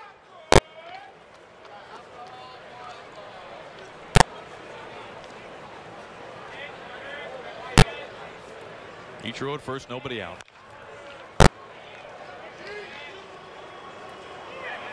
When you think about the media coverage and the fan frenzy for Ichiro, Mike, I know you've told me many times on the air and off, on the road, pulling up to the hotels with Junior. Yeah. And what that was like, that mob scene. Yeah, to me it was interesting because obviously when he first came over with the Mariners, it was one of those years. Obviously an exceptional team to begin with. It seemed that they won every single night, and then you put the popularity of Ichiro in the mix of all of that. That was something. Now, when I first came over to the Mariners, '93, my first full season, we were still trying to figure things out, had not won.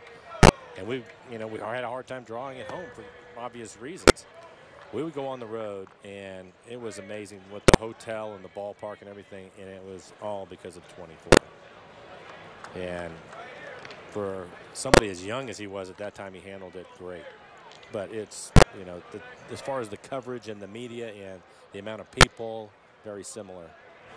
And a right field base hit from Segura all the way to the base of the wall. Ichiro making his way onto third.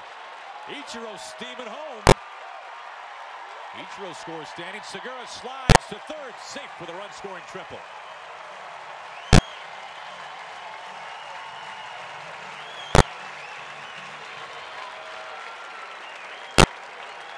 Well, he can still get around the bases. Some great hitting. A breaking ball that was on the outside corner. You can see he goes the other way. Solid line drive. And Ichiro right away is running. As far as running the bases, he's been one of the best I've ever seen. He rarely breaks stride. Perfect turns all the time. Right on the inside of the base. No problem. Scores easily.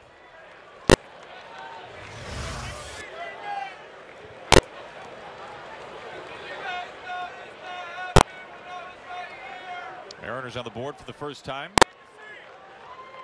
And now tie and run at the plate. Kyle with a double his first time up. Solid line drive into right center field.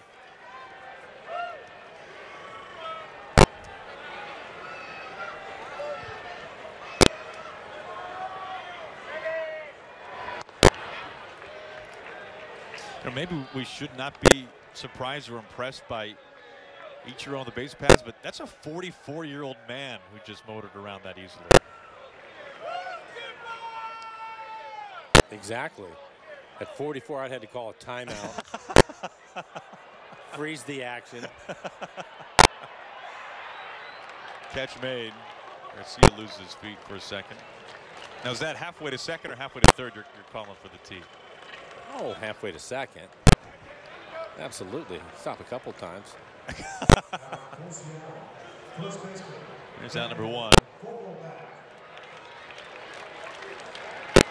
Brings up Vogelback.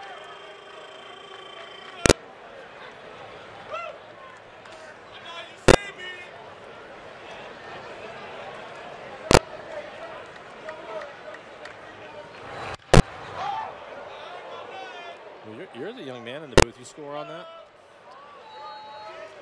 Oh no, I'm just hoping. hoping. You plenty of time to stretch and let you know that this is what you're going to be doing. Okay, there's no surprise here. Yeah. Oh, I take a wide aggressive turnaround second base.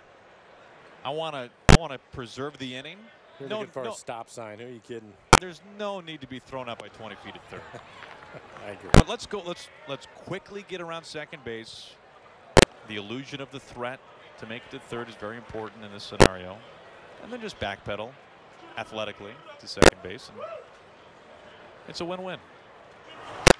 You know, it's one of the things that we talked about it yesterday with Ichiro, and we were talking more of him home to first and how fast he was when he first came over here, and it threw a lot of infielders off because they weren't familiar with him, didn't know about his game. But we just saw it as you watch him round the bases. He's always, even with all the speed that he's had, he's always been able. As Vogelback chases that, now Segura gets hung up at third.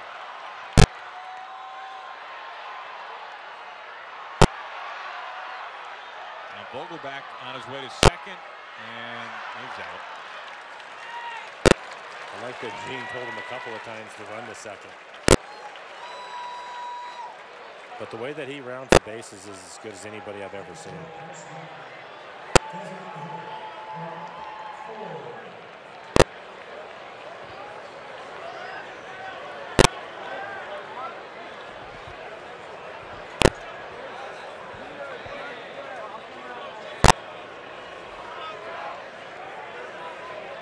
Vogelback at second base for the batter now.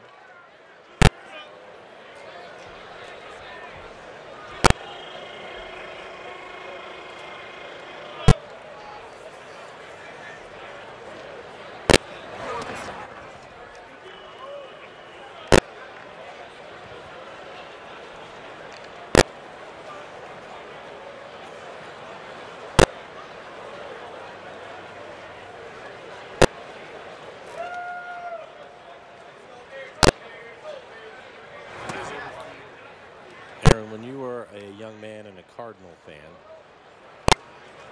was Willie McGee playing there then? That have been about the time? In the very early days, yeah, for sure. Because I was thinking, just comparison, he was somebody that I saw run the bases a lot like Ichiro is, just perfect with the way he rounds and does all the different things, along with a lot of speed. But he was similar in that respect. I guess it would be easier to make sharper cuts if you're running at half the speed, right? Yeah.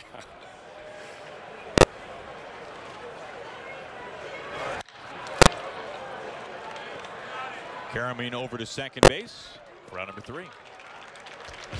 That ends the bottom of the 4th, but a run scores Segura, the RBI triple. Ichiro scoring after the walk. Mariners on the board. More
For the Mariners, they trail 3-1 heading to the top of the 5th inning. And starting in April, Mariners All Access will be officially back. That's good news.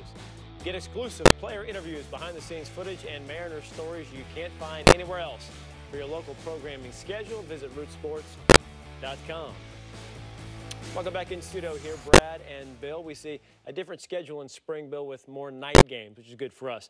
Different schedule this year in Major League Baseball. All teams opening up on a Thursday, opening up the season on a Thursday for just the 12th time in history, 4 extra days during the season. It doesn't sound like much maybe to the casual fan, but as a player, somebody who's been through the grind, how much of a difference does 4 days actually make? Well, I think it doesn't sound like much, but I think it does make a difference. The 162-game schedule is a challenge. It's a marathon. When you think about the strain of the concentration, the wear and tear on your body, I think it's huge. Position players in particular. And this is all sort of crescendoed around the unbalanced schedule and interleague play. And you've caused a lot of teams to have to go cross-country, and there's been some short-changing on when games start and no days off on long trips. And then if you just look at the Mariners, they have the toughest travel in baseball, or at least close to the toughest travel in baseball. And they end up with a lot of spread in the AL West when you have to go to Texas and go to Houston. So there's no short trip. So I think it's a big deal. I think it's a smart move by baseball, and players will play better. There'll be less injuries, and you'll see the best of them. Mike, as a position player, will you really feel those 4 extra days off? Oh, I think so. I think Bill mentioned it. The big thing for me is, one, the travel. I think that if you have those extra days in there, it makes a big difference. And then these guys are always having some sort of nagging injury because they play every day. You give them a couple of extra days to heal up. Scott, it'll probably be a better situation for him to try to manage guys. You know, Robbie wants to be in the lineup every day. Kyle's in the lineup every day. Nelson's in the lineup every day. So those guys, when they're healing up, is on a rare day off. So I think any extra days that they can get is welcome for a position player.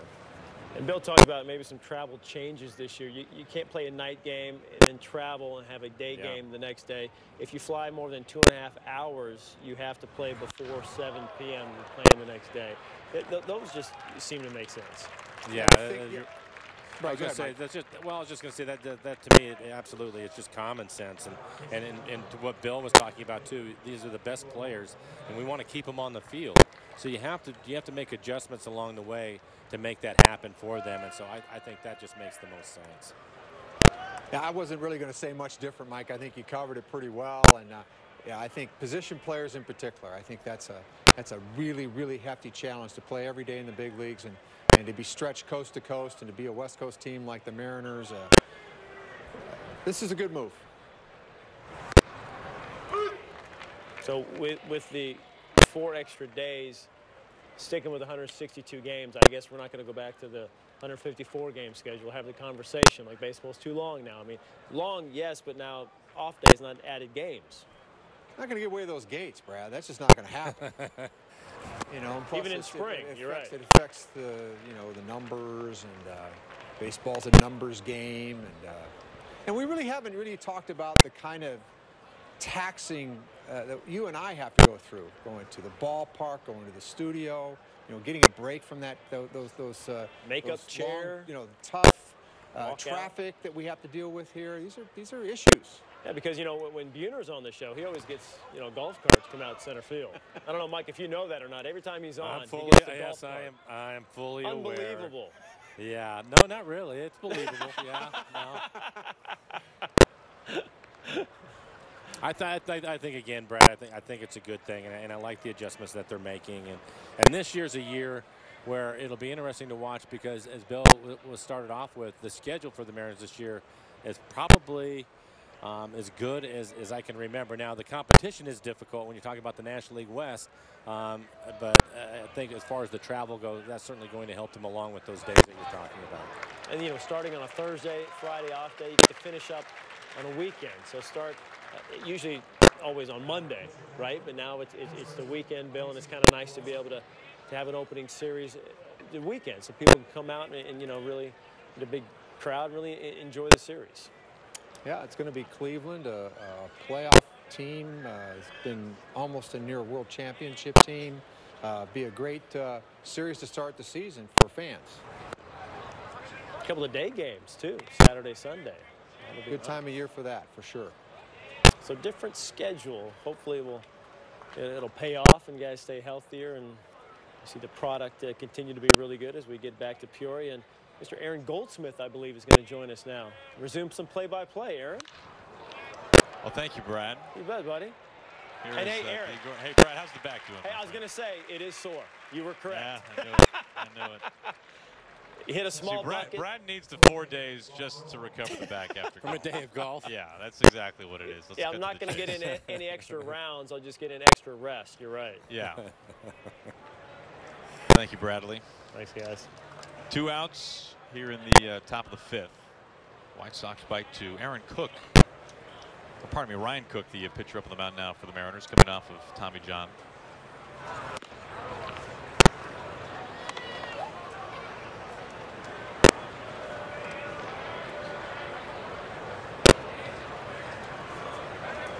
Cook, an all-star back in 2012.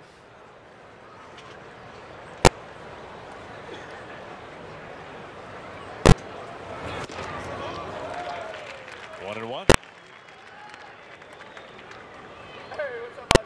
Now for Cook, making his 4th appearance here in the Cactus League.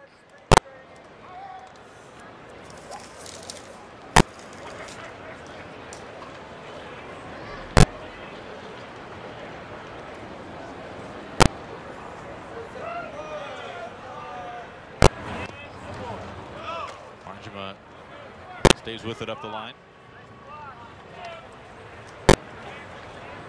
Now Cook, a USC product, and Mike, if things go according to plan, we'll be talking with one of the great ball players to come out of USC. Mr. Ron Fairley will be swinging by later tonight. Yep, saw Ron here at the ballpark today, which was great to see him. He looks fantastic, and so I asked him if he would join us, and he said he was going to do that. So we'll talk to him in the bottom of the 6th, I believe, is when he's going to be over.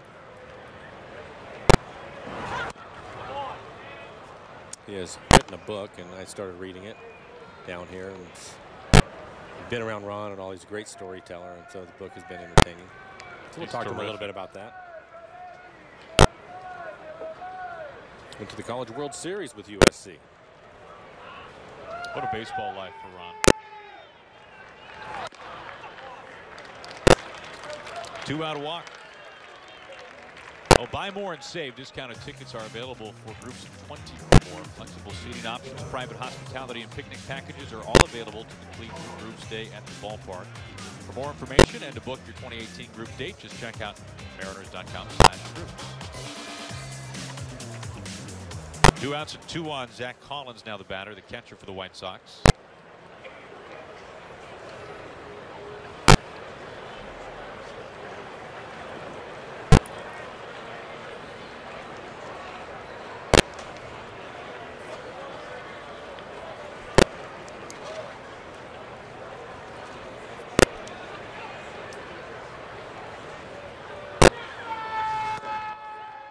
Missing for ball 1.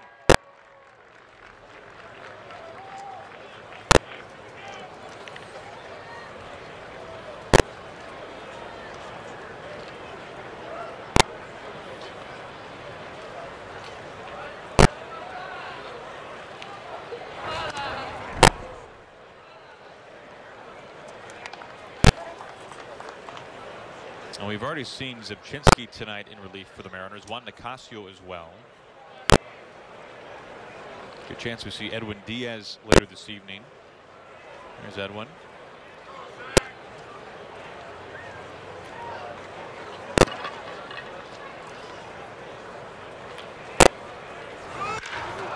Clock center field. Gordon.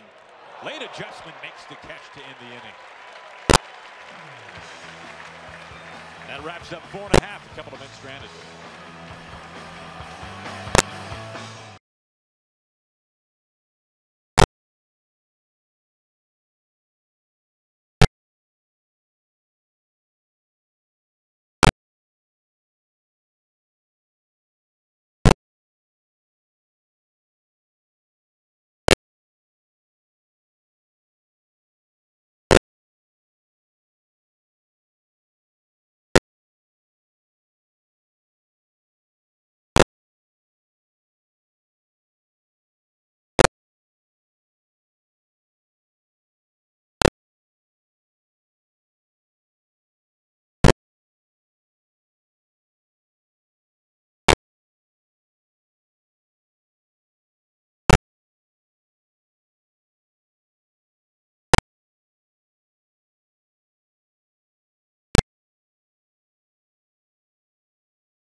Welcome back inside the Peoria Sports Complex. Beautiful evening for baseball. Temperatures now in the mid-70s.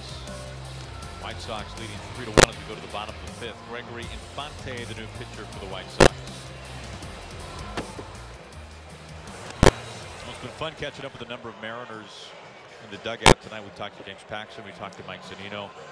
Mike, Zunino said something about his stance when you were asking him about his kind of retooling his approach that we saw last year.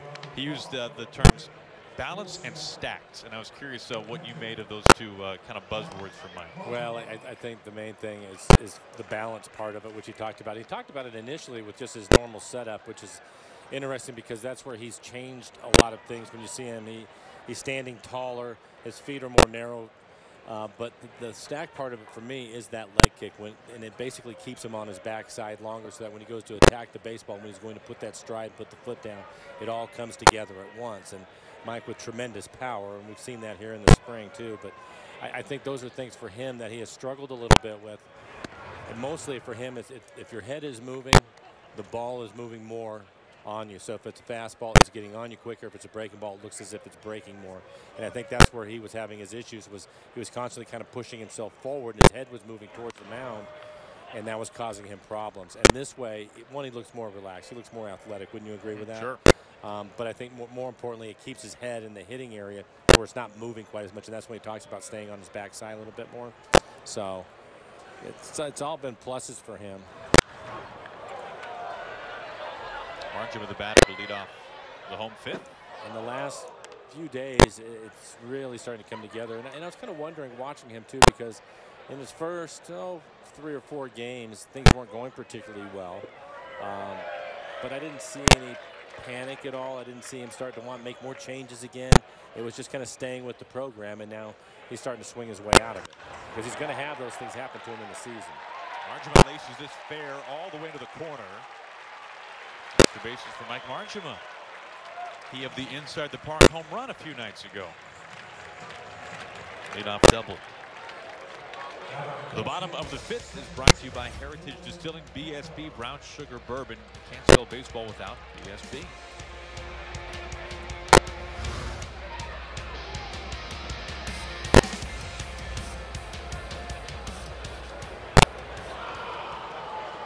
Leadoff double for Marchima. Tying run come to the plate in the form of Gordon Beckham. Well, maybe after the inside the park home run, that might be a triple. Exactly.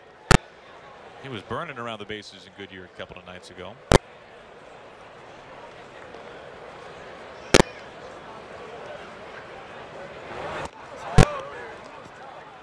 It should not surprise us. You know, you talked about the leg kick with Zunino, and this is kind of the era of the leg kick in many ways, isn't it? I mean, the first one that comes to my mind is Josh Donaldson. Yeah. I mean, his knee is basically at his chin. Yeah. A former MVP, but so many guys have this exaggerated leg kick in recent years, and this is also coinciding with this great velocity era that we are in. Wouldn't it be harder to have that big of a leg kick? It's all timing, It's Aaron. just a matter of when you start it? It's just a matter of when you start it and when you get your foot down. It really is. And they're trying to generate power. We've talked about it. They're trying to lift the ball. And you have pitchers out there that are throwing 97. So the hitter's concern is that fastball first. It's always kind of been that way, but especially in today's game. So really, they're trying to get that foot down so that the barrel can come through. And with the leg kicks today, I just think it's just they're trying to time that fastball. And sometimes it's easier because if you're not drifting forward, you can stay back a little bit longer. Edgar had a leg kick. He utilized that. But it's for the fastball. Now where you can get into trouble is if you're in between, where you start because you're loading up so much with the leg kick. If you think about it, for Mike, a right-handed hitter, he's on that right leg. And if he's loading up and his timing's a little bit off, it can shove him forward towards the mound. Kind of what we were hearing James Paxton as a pitcher, that he was staying back too long, and he had to push off more. That's something that you really, for the hitters, you don't want to do that early because then it gets you out of sync, and that's when you're going to get eaten up by a fastball or not recognize the breaking ball. That breaking ball. But I think you're right. In today's game, you see it a lot more than you have in the past. But these guys, you know, they're talking about launch angles and all kinds of other things that we never even concerned ourselves with. They view it differently.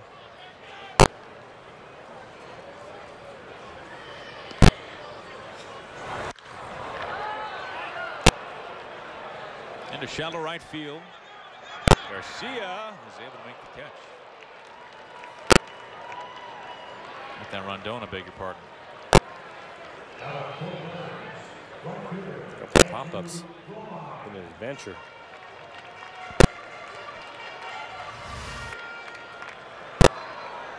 Saw Davidson dropping on the infield, and he has to make a late adjustment.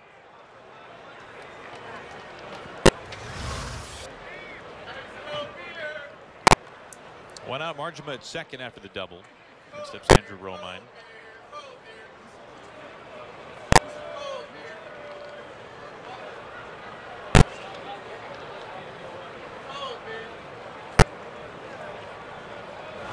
Now we've talked to Jerry about the idea of the launch angle, which is one of the most talked about things of the last year or two, maybe even 3 years now at this point. Yeah. And the Mariners subscribe to it. I think you're getting to a point now where, fair to say, probably every major league team subscribes to it. This is something that is preached to certain hitters for the Mariners. And Jerry is the first to say that when you have that type of approach, the strikeouts will go up because the bat is in the zone for a less period of time, but that the reward is there and it's worth it. And they have numbers for everything. I think that it's I've heard a couple of hitters talk about making changes to their swing. Margema taken off. Gets in there without a throw. Speed gain again. But to change the way that they've hit basically in their lives because of this launch angle and try to do that, to me that seems like it would be a difficult thing to do. But to change it that dramatically? To change it, yeah. I think it would be a difficult thing to do. But these guys are all trying to do it. And I think a lot of them now, because of what's going on, you're going to see them now in the lower levels to try to swing and do the same type of things, right? So by the time they get here, it's not something that they're trying to create. So that's just the way that they've played the game.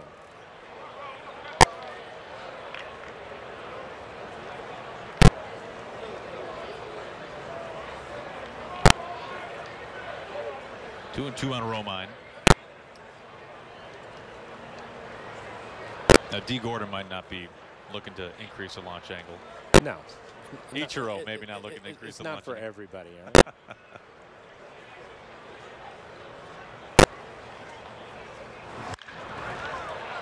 Low pick.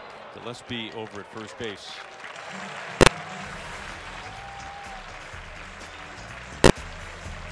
Margema able to score.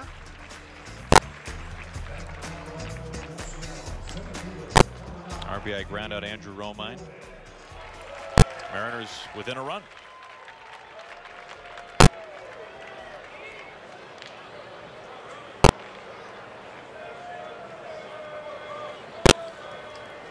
And here is D. Gordon.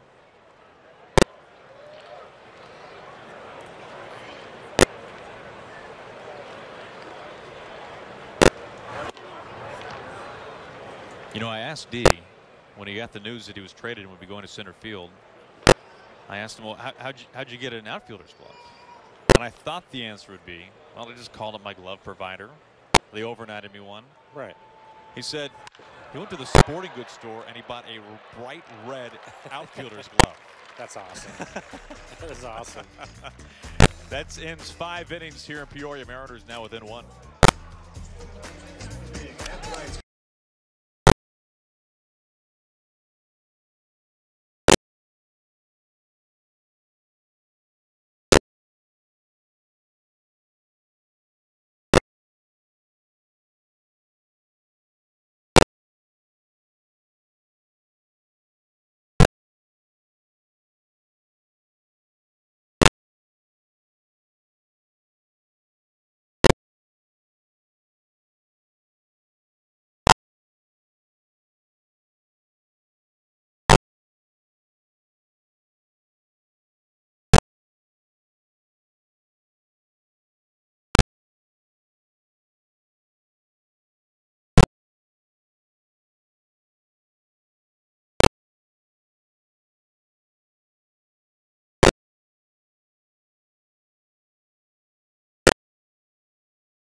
Top of the 6th in Peoria. The Mariners are now within a run of the White Sox.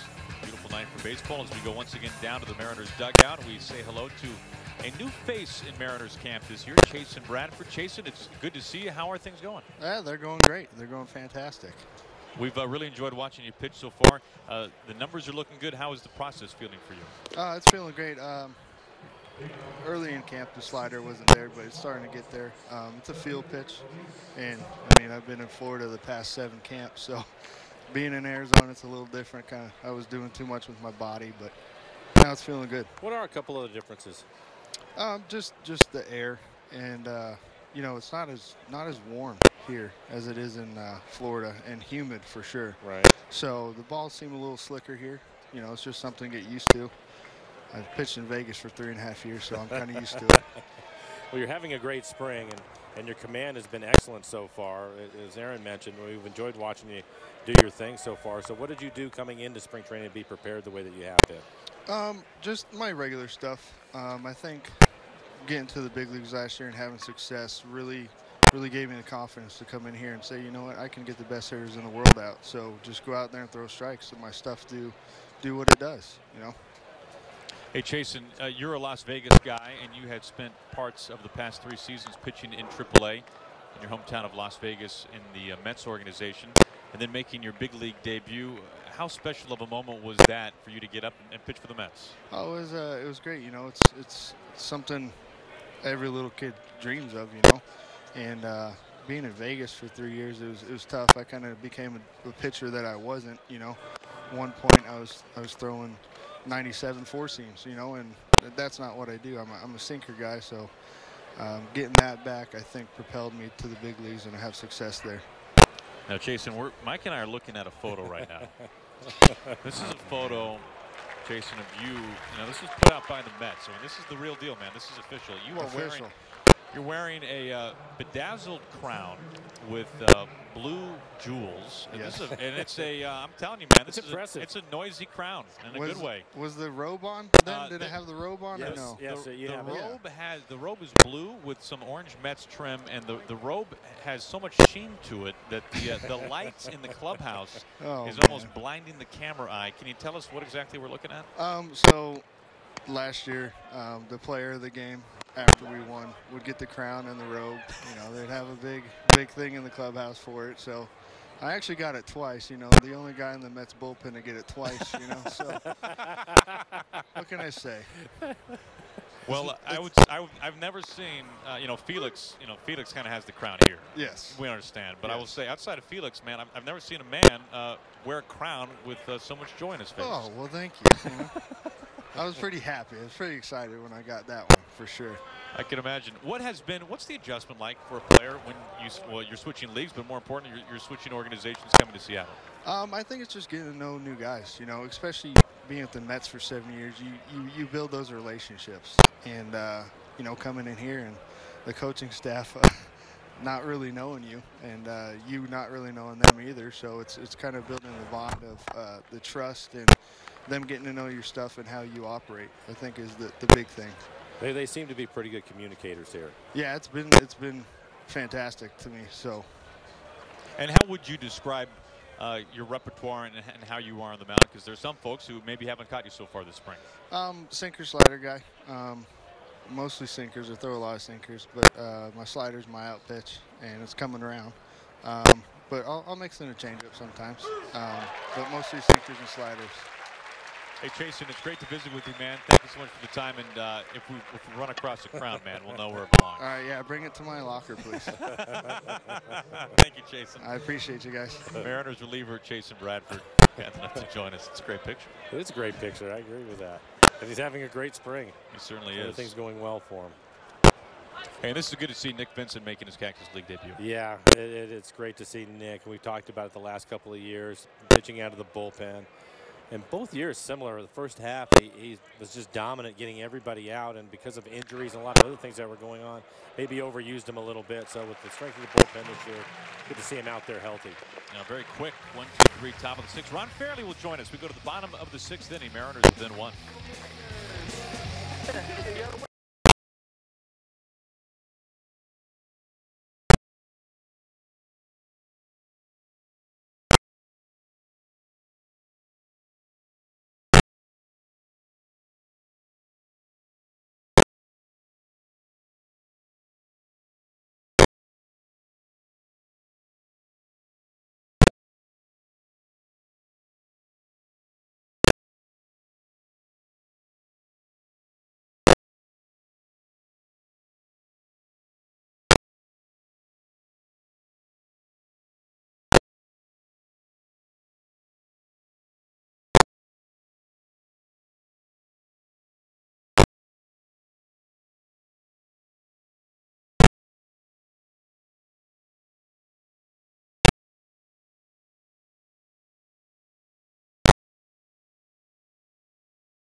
Mariners within one. As we move to the bottom of the sixth, we're joined by Ron Fairley. Red, it is so good to see you. How are things? I'm doing well, thank you very much for allowing me to come in here and come back to Peoria and take a look and see some familiar faces. And good golly, I love spring training games. I was just talking to him in between, and I told them that in spring training on TV, the first couple of games are difficult because the regulars aren't going to play as much, and you have all the minor leaguers. And he told me a story that I think you're going to love about Vin Scully when he was with the Dodgers and they were playing a college team. That's correct. We were coming back from Vero Beach. We stopped off somewhere in Oklahoma, and we played some college team. And by contract, every time the Dodgers played, they had to put it on radio. And Vin Scully did not know one player on the college team. So when the game started, we had our lineup, and Vin Scully had his. It was every Hall of Fame player that you can think of. It was Babe Ruth, Lou Gehrig, Jimmy Fox. You know, I mean, you just go right down. I had 2 hits that day, one off of Walter Johnson, and the other one was off of Cy Young. So there you go, Aaron. How about that? Big Train was pumping in some heaters that day. Huh? Yeah, well, I turned his fastball around.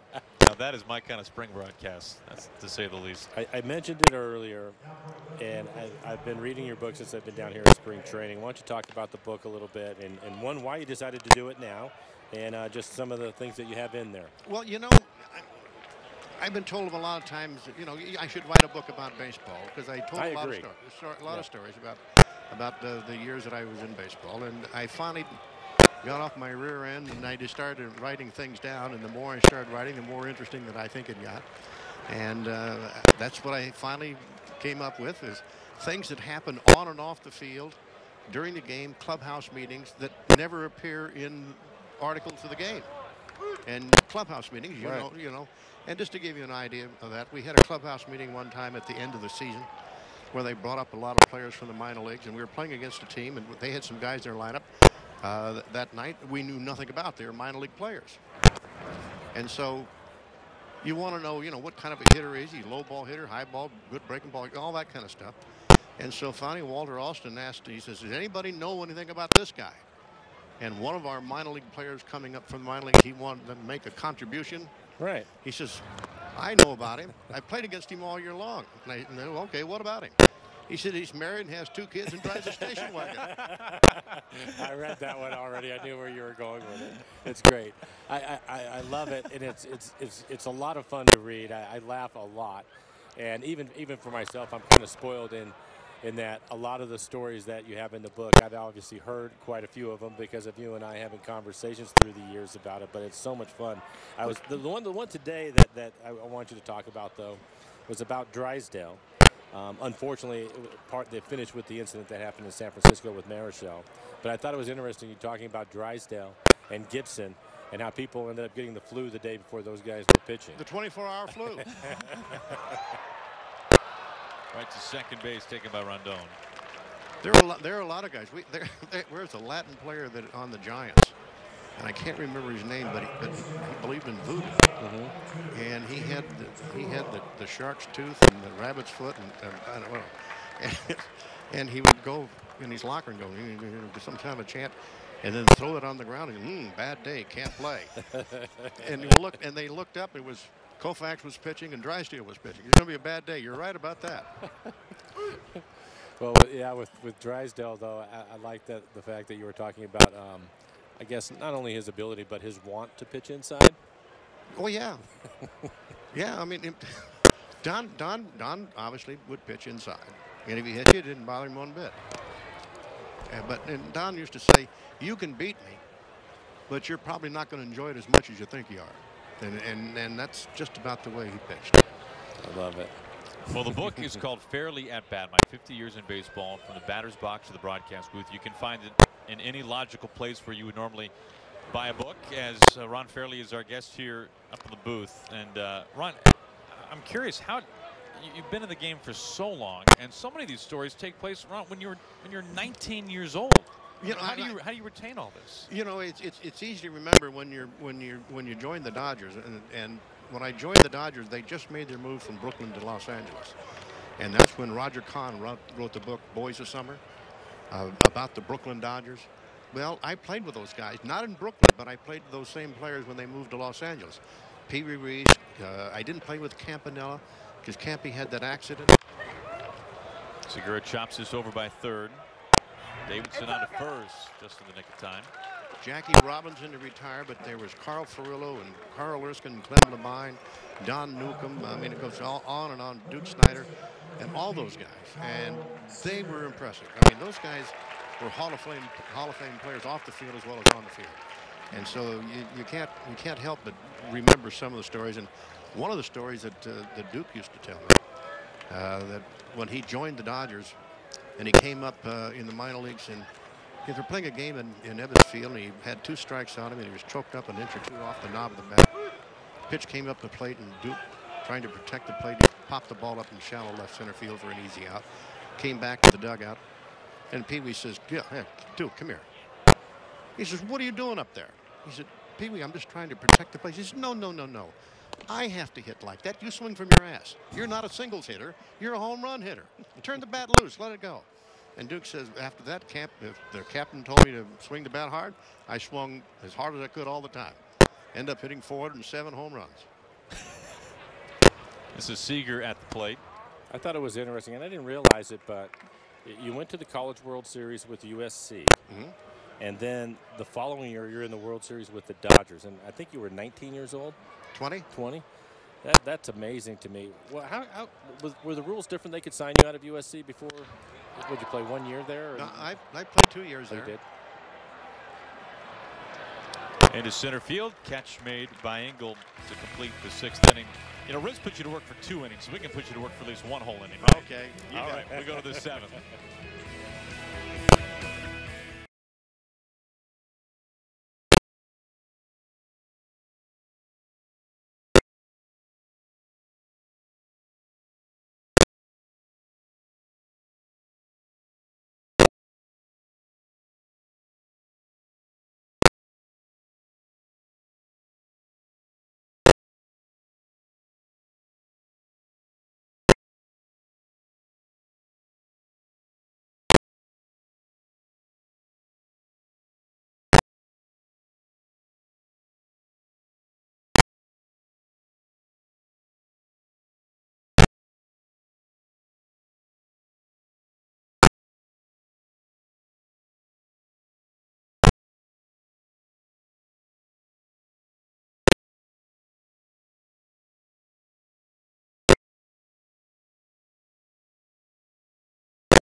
To you by Dunn Lumber, building success together.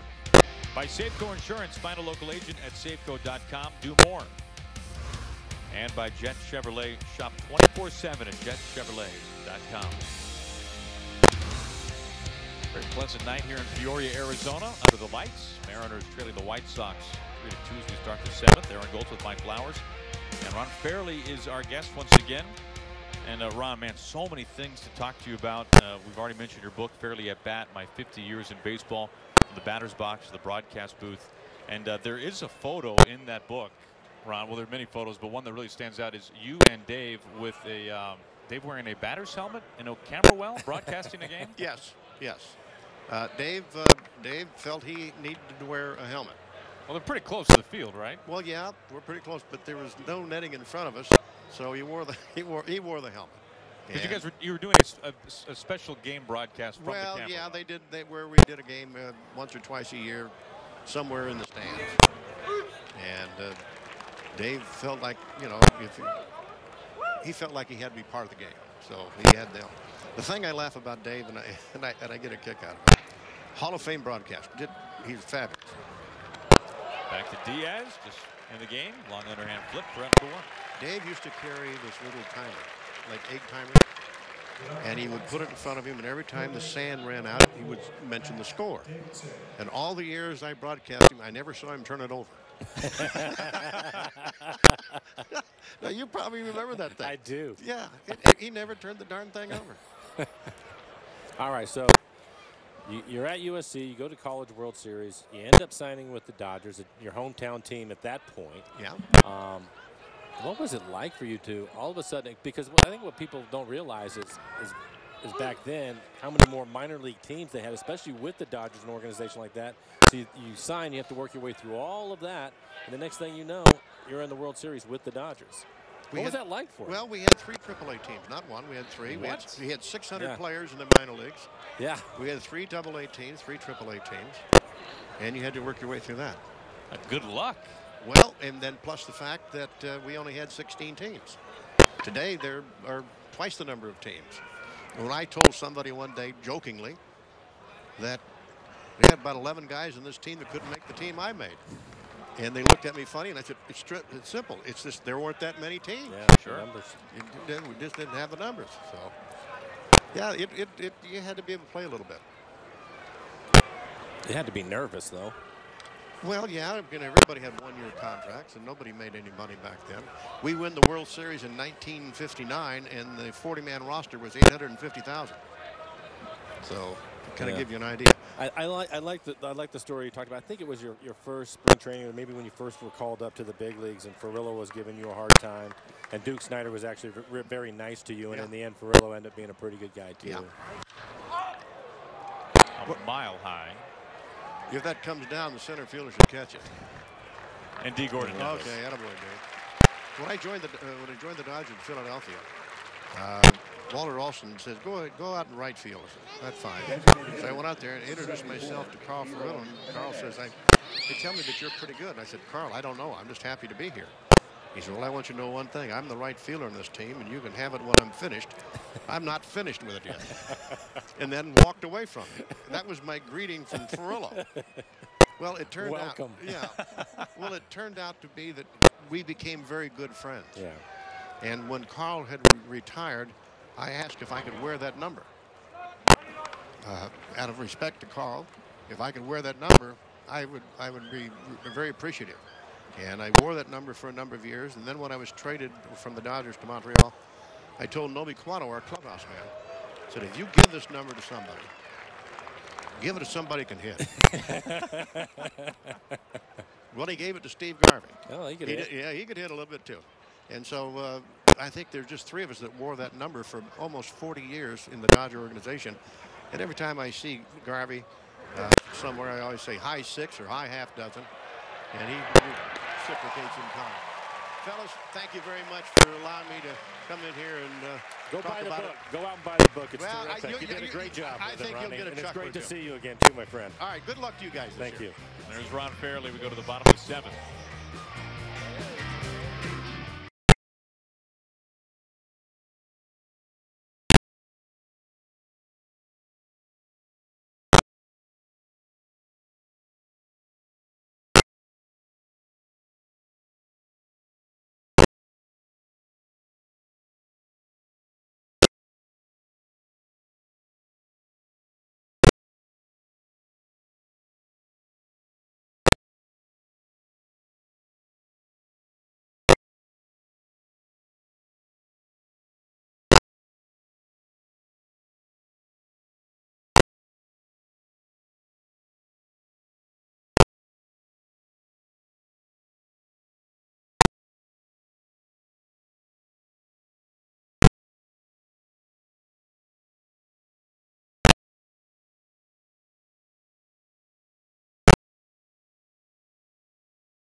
Sox lead 3-2 in the bottom of the 7th.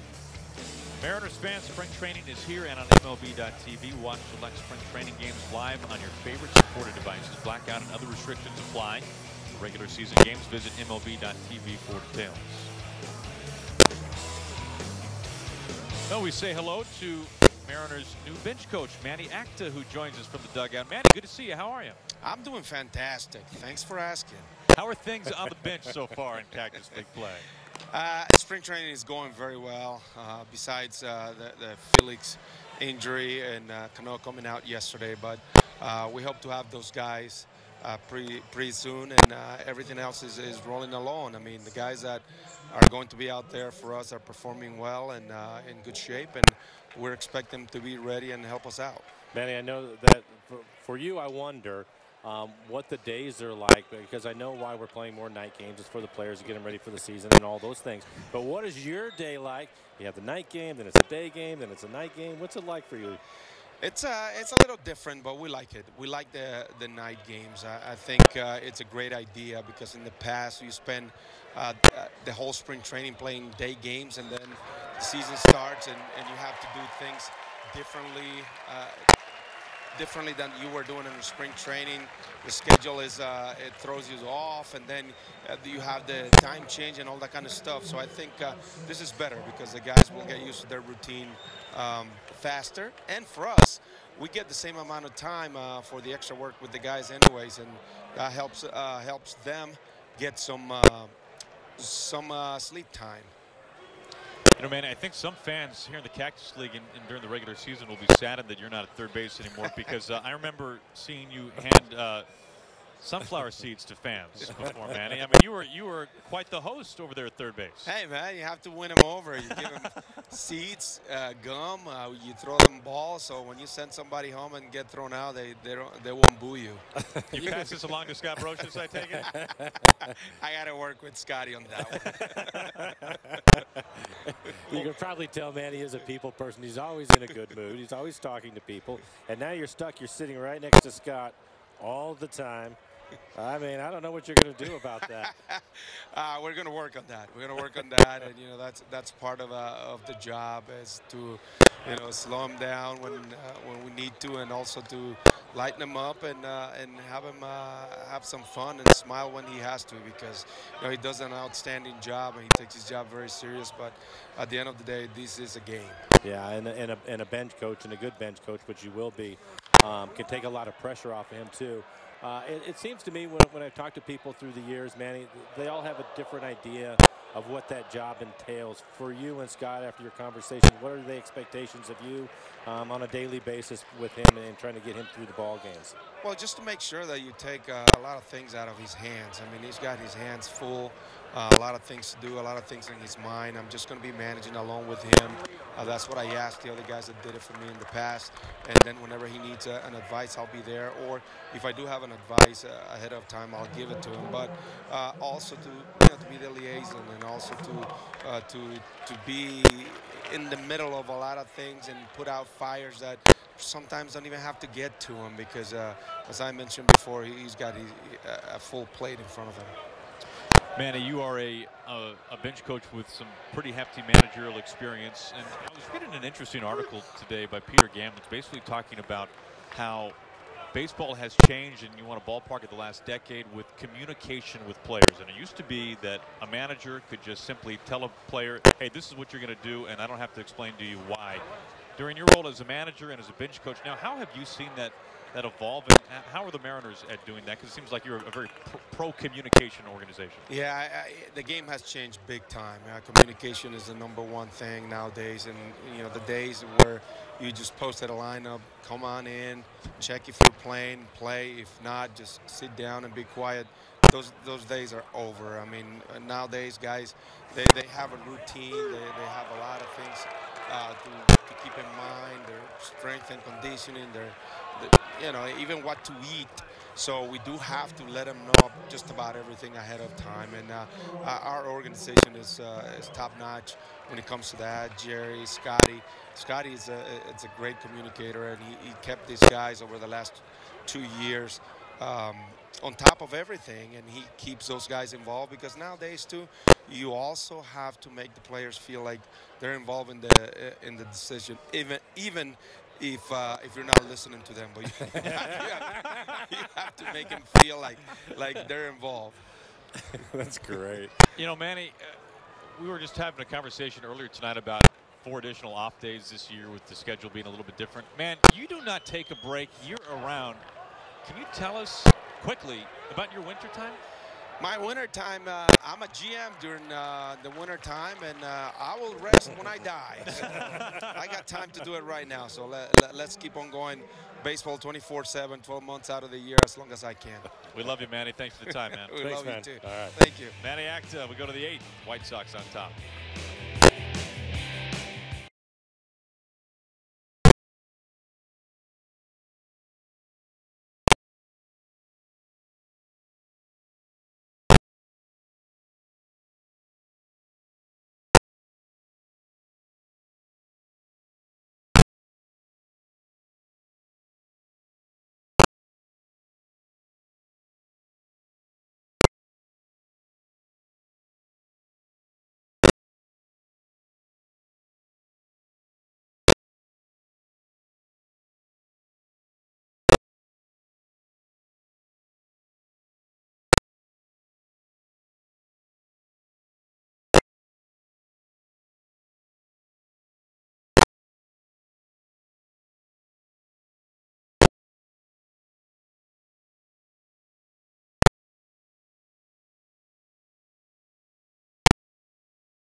A major piece of the Mariners bullpen, that's Nick Vincent. Yeah, it's great to have him back out on the mound. He's been so important to the Mariners the last couple of years. So, making his debut, and well, you can see the good cut fastball in on the hands of the left-hander. Good start for Nick.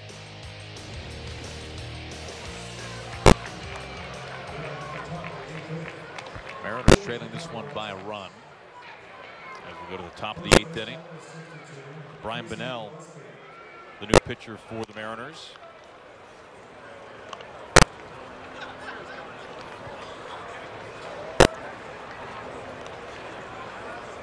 Right now we'll go back to the studio and we'll bring in Bill Kruger. And Bill, we've had a chance to watch some pretty key pieces of this Mariners bullpen tonight. We just mentioned Vincent. We've seen Nicasio tonight, Diaz as well. What have you made of them so far, and just overall the presence that this bullpen you have to figure will anticipate to have this season? I think this is going to be a real strength of this team. I'm excited about this bullpen. I think they have a lot of talent. They have a good left-right combination. You've got a closer in Diaz that's got a full season under his belt. Now he'll have a full spring training as opposed to the abbreviated one he had last year, which should serve him well. I think what I really like, I mean, you know about the incumbents, but I think David Phelps and Juan Nicasio, both those guys experienced. Both of them were previous starters. So the idea that they could pitch through the lineup and pitch another inning if need be, that's no problem for them. Left, right doesn't become a big issue because they've done it before in the past. Nicasio looked great tonight. Phelps is healthy, so I think this bullpen is going to work out great. It's an interesting battle, I think, at the end of the bullpen for those extra spots. You know, you talked to Bradford tonight, the guy they got from over the Mets. And Casey Lawrence has had a good spring. Altavilla's had an outstanding spring, so there's going to be some real competition down the stretch. I think one other guy that I've seen a couple of times now, and I'm not sure how many times you've seen him other than tonight, but it's interesting because he's a former All-Star, was a closer, but Ryan Cook on the men looks pretty good so far this spring too, so there's some depth there, Bill. Yeah, I think even if he doesn't make the club, you just need to see him throw and be healthy and be able to pitch back-to-back and show some success. Like you said, you're talking about a guy that can find it again. And boy, there just isn't enough depth to be had. And the things, as you well know, Murphy's Law bit the Mariners hard last year, and so you have to be prepared for that. And when you can potentially park him in AAA, that's a real asset. Bill, where do you think things are right now? Well, first of all, talk about the year he had last year, and then where you see him going forward, and that is with Pazos, the left-hander. He's the power guy out there that can pitch you through an inning or two. But he's interesting to me. Kind of lost a little bit in the second half. Probably not a big surprise, but where do you see him at? I think he's ready to take another big step forward. They had to work with him on his delivery when he got here. He was a crossfire guy, and they had to clean him up. And then I thought he did a great job of making those adjustments really quickly. He has a tendency to get underneath his breaking ball a little bit, and when he stays up on top of it, which goes good for his fastball as well, and he gets a little bit of that downward angle, he's as tough as they come. I mean, he's got an arm that can get you up into the upper 90s, and he's got a breaking ball when he's executing it correctly, will be nasty against left-handers, and he doesn't seem to be bothered by facing right-handers. So I think he becomes a real weapon. Zepchinski's a good sinker guy to get one or two guys out, but Pazos is the guy who can carry the inning or more if need be. Well, good play there by Seth Mejias Breen, who's taken over for Seager at third base. Hey, Bill, if 180 innings is now the 200 innings, I mean, it seems like 200 innings is a dying breed. When you look at this Mariners bullpen and the ability of so many guys to work multiple innings, how big of a factor do you think that will be for any bullpen this season moving forward, with starting pitching being so scarce? I think it's really important. It depends on how much you want to use a guy like Phelps and Nicasio to cover, multiple innings. And as the starting rotation starts to shake itself out, you never know quite how it's all going to land, right? Gonzalez, he makes it in the rotation. Maybe Miranda goes down to AAA, but then there's a chance that Miranda could be your long guy and give you a multiple inning left-hander.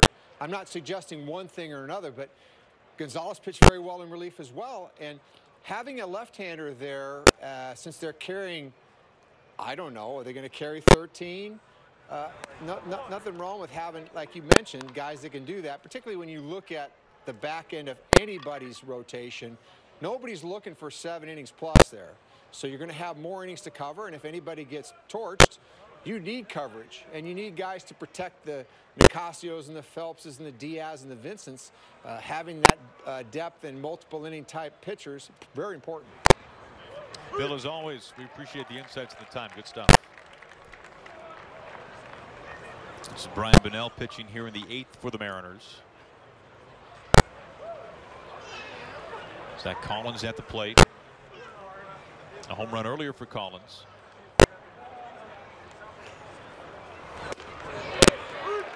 Looks a strike 2.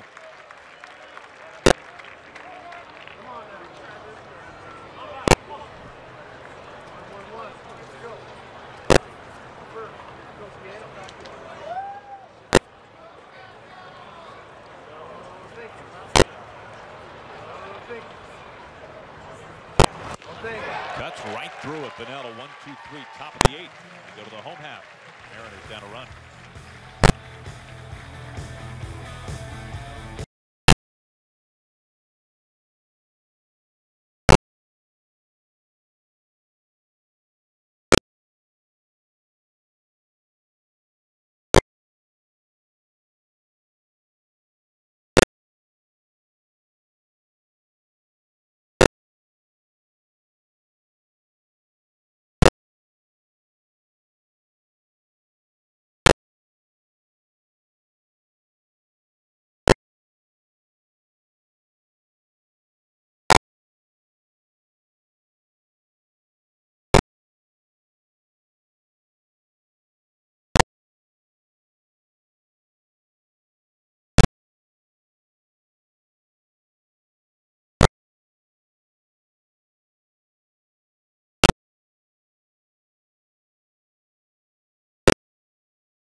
go to the bottom of the 8th inning. White Sox leading the Mariners 3-2 with a scare early on tonight, Mike. Marco Gonzalez, who's had just a fantastic spring, takes a comebacker right off the hand. Well, the good news is it's not his throwing hand. And we're going to see how much time he's going to be. Obviously in a lot of pain right there, but he's having a terrific spring. They're going to need him. I'm just, it's going to hurt the right hand, not the left hand. Well, Shannon Dreyer reporting initial scans showing no broken bones, and Marco saying that they don't know the full extent of it, but he's pretty confident. No breaks. Hit at the base of his thumb, and his hand, as you can imagine, very heavily wrapped right now. Though they will rather reevaluate him tomorrow. Romine leads it off for the Mariners.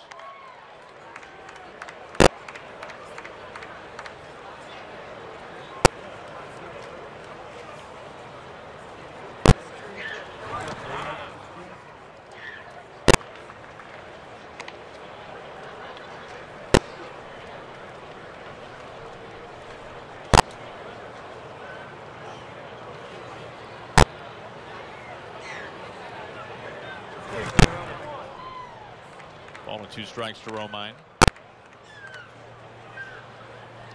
RBI ground out last time up for Romine, his first year with the Mariners.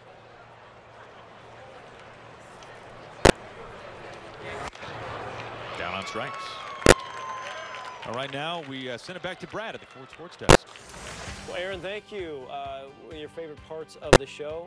Hashtag where I root. That's right. We got a couple more. Finding out where Mariners fans are rooting on their team from today. Derek, out there on the berm. Pretty shot. Nicely done there. Again, using the hashtag where I root gives us permission to use your photo on air, like this one from Karen. Rocking the new hat from 2018 Seattle Mariners MVP Kids Club. Can't wait for opening day. Again, that's the 29th of March. And we go back to Aaron. I've got my kids already signed up. MVP Kids Club. How about you, Aaron? Have you done it? We're right in stride with the Adam household. Nicely done. All we just try to keep up the speed with you guys. Don't worry. There's D. Gordon with 1 out. Do as Brad does. D getting 4 at-bats tonight.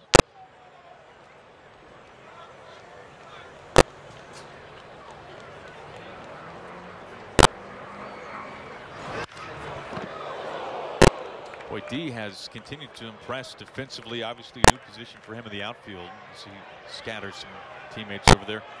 He made a catch to end an inning tonight on a line drive at him that really knuckled. That was not an easy catch to make. It was hit hard, a hard line drive, and it was knuckling a lot. And it looked like it took a left turn on him at the last minute, but he was able to stay with it. And of course, he can do that. He's hit left field.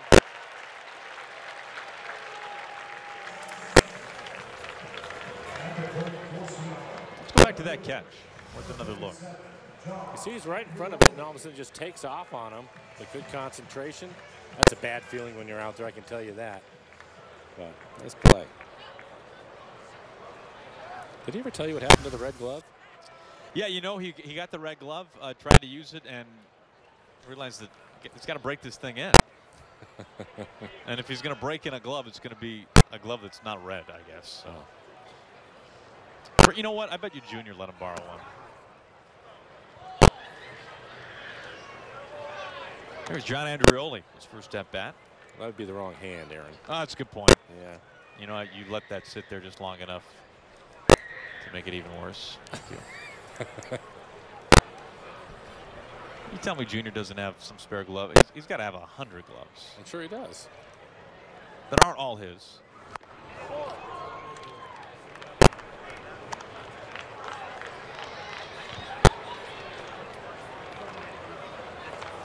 Andreoli, his first year with the Mariners. We'll change subjects here.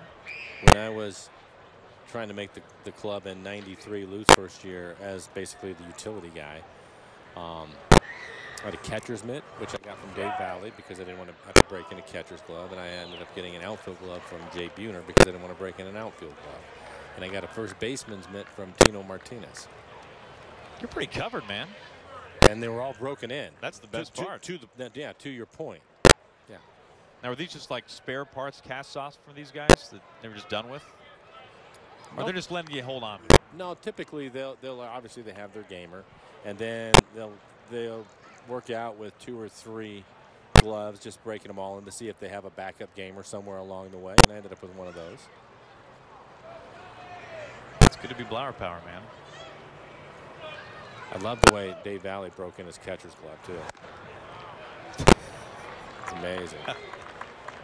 How did he do that? It felt more like a first baseman's mitt, the way that he had the hinge on it and the way he would break it in. So for me, it was more comfortable for somebody that had never caught before. Right. It was more comfortable for me to use that than, you know, the regular looking round looking glove. Andrew Ole. Ball four. 1 out, 2 on. And I was also very happy to have never taken it out onto the field after my one appearance in a major league game. That was enough for me. Catchers work hard, I tell you that, especially here in spring training. Unlike the pitchers, Mike. Right. Just for the record. Here's Segura. Well, position players get to leave early too sometimes, according to James. 2 on and 1 out. Mariners have the tie-in run in scoring position.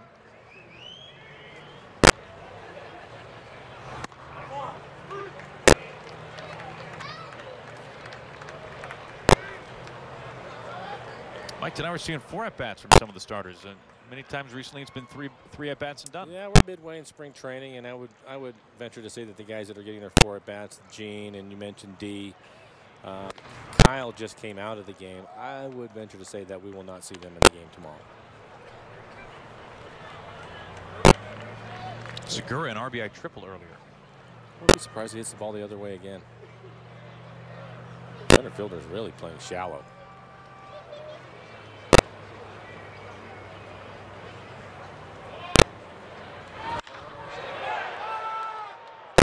At the end of the bat.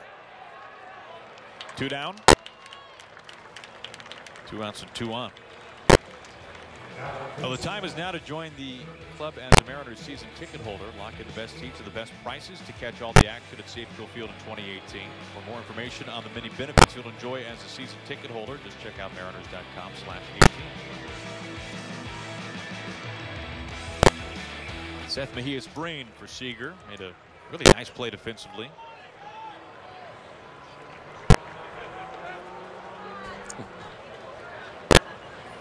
I was just talking about gloves, and I thought it was a glove.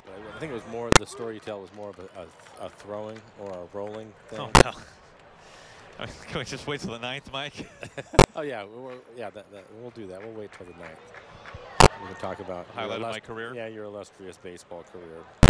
Well, there are 2 outs, and you know the golden rule: don't start a story with 2 outs, and then hopefully forget it the next half inning. I think this is called a tease, Aaron. We're going to bring everybody back so they can hear about your baseball career. I can't believe I actually made the mistake of telling you that. It's great. You know, folks, when you spend enough time around Mike, there are certain facial expressions that when you see him make, and then there's kind of a tilt to his voice when you hear it, that you just go, this is bad. And he's doing all of those things right now. 1 and 2. Mariners a chance to tie, if not take the lead.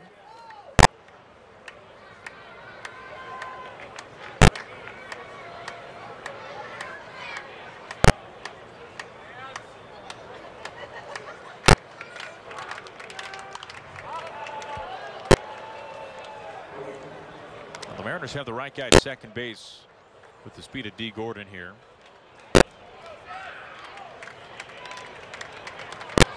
Andrew Ole at first. He also runs well. See, well, he's been on the base paths. Yeah, he's played a lot this spring. I didn't know a lot about him, but watching him this spring, he can get around the bases in pretty good shape.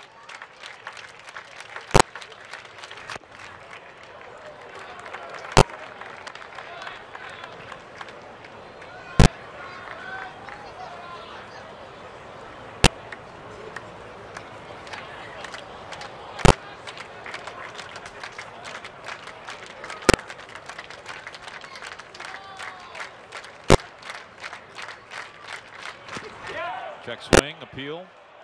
There he goes. To end the inning. Couple of men left. It's on to the 9th. Mariners down a run.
Mariners down 1 as we start the 9th inning. You know you're a big deal when the Mariners marketing team makes a promotion just about you. And we've talked to this guy tonight, Mike Zunino, May 27th, giving away this fashionable lunch bag, all courtesy of Big Z. And then on May 5th, now this is when you've hit the big time.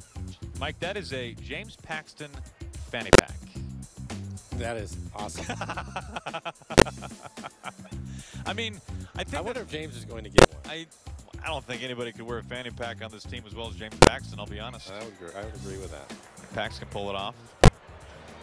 Keep your suntan lotion in there. Keep your seeds in there. A little bubble gum.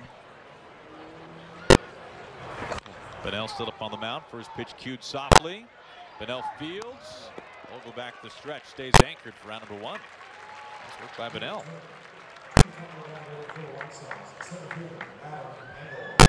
Vogelback going the distance tonight. Okay, Mike.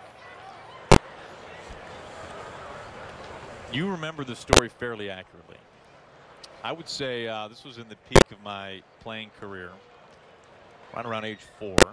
Overall athletic career, I would say. Yeah, let's just cut to the chase. And my wonderful mother, at the time we were living in Kansas City, I was a huge diehard Royals fan. This is George Brett, Bo Jackson, Brett Saberhagen.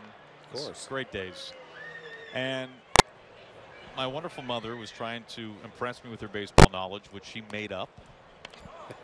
Of course. And she told me, you know, sweetie, sometimes the players roll the ball to each other in the infield as opposed to throwing it.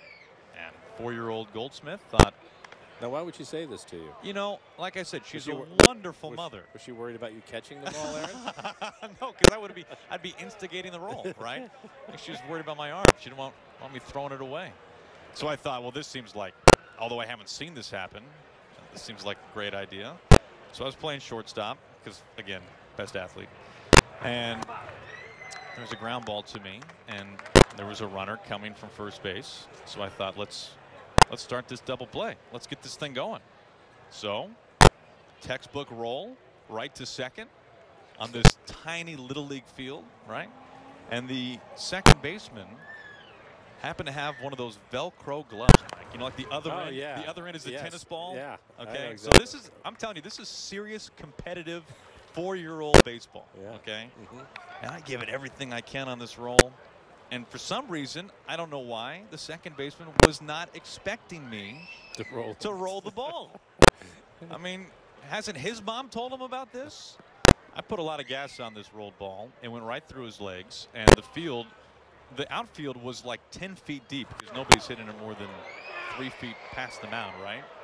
And I'm telling you, Mike, my 4-year-old memory of this, it was nothing but a ravine behind the outfield. And our outfielders did not have D. Gordon's instincts. They weren't backing up. When I rolled this ball, they just watched it sail.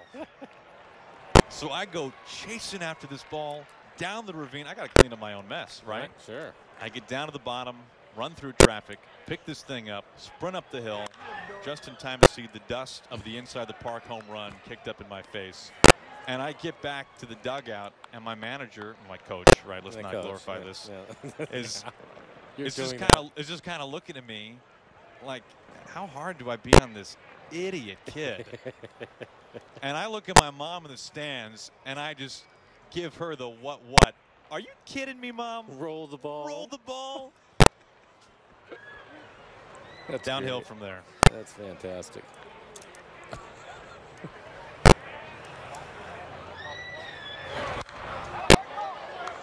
Now I know you triple crown at UW, played with Griffey, all that stuff. Let's just saddle that for this half inning, okay? Let me have my moment. You got it. Roll the ball. Let's just say roll the ball in the Goldsmith household when Mom is around. Still gets said time to time. Does it? Yeah. Oh, absolutely. Is she still laughing? You know, she's so puzzled now. She has no idea why she said that, like the rest of us. I'm a product of my environment. Just trying to be a good kid. I think she was in the stands chuckling. Look at him roll the ball. Yeah, looking at Mr. and Mrs. Smith next to her. This kid will believe anything. That's great. Watch what I tell him next week. Speaking of kids, former teammate of mine, his son is in right field. Bo Amaral out in right field. Very cool. Yeah. He'll probably be throwing a baseball tonight. He probably will be.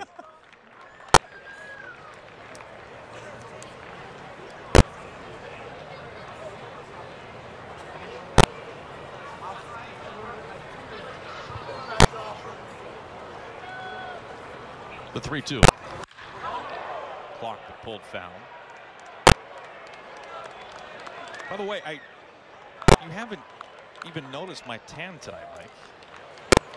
I mean, I even got confirmation from Heather that I picked up some color today, man. Mike, I've got a tan. You have long pants and a long sleeve shirt, and it's 86 degrees outside. Okay, first of all, sleeves are rolled up. Oh, we got a hot that spot out. on the forearm. Yep, a little right bit red there. right there, a little red. The face. It's amazing.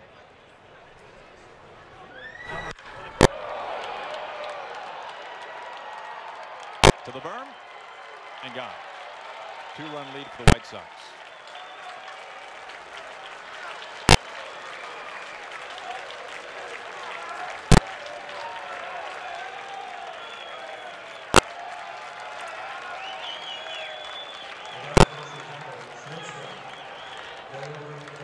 One out, a run in for Leori Garcia. He's going the distance. Shortstop tonight for the White Sox.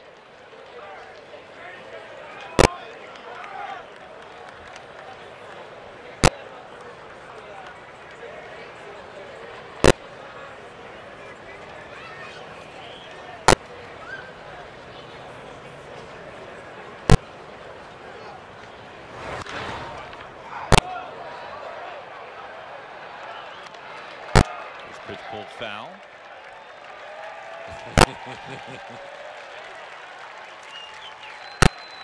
Darryl Boston still moving around in pretty good shape. You can laugh about it now.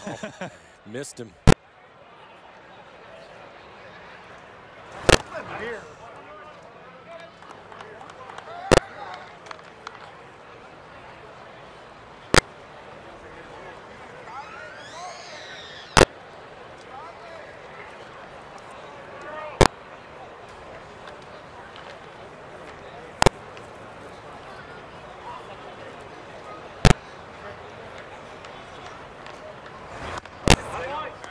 Outside to make it 2-1.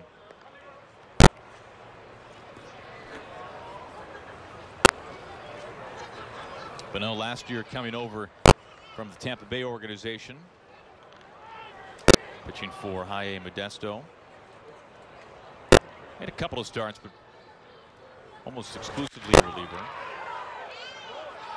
Right up the middle, on the first base for round number 2. And we apologize for what you're about to see.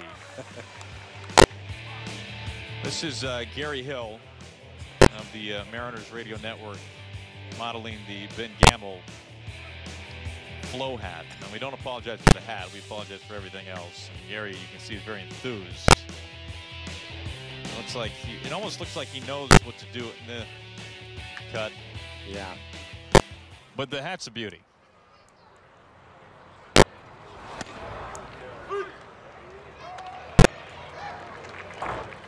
So we have the James Paxton fanny pack, the Gamble hair hat, the flow hat.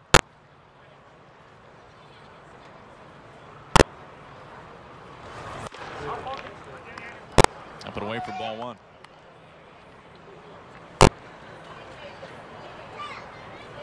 You know, for those of you who are wondering why I was begging Mike to compliment me on my tan, it's in part because we once had a cameraman have a hard time adjusting the focus of the lens because I was so pale and Mike was so tan. That's a real life problem. It happened. Congratulations for going outside today. We go to the bottom of the ninth inning.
Bottom of the ninth inning, White Sox on top of the Mariners 4-2. Now baseball, of course, is back.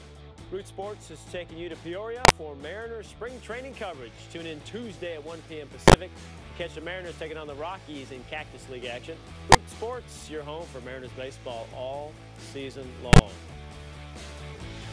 So that game going to be, we share our broadcasters again. I know Mike's going to be on the game. Aaron, will we be able to hear your voice anywhere tomorrow?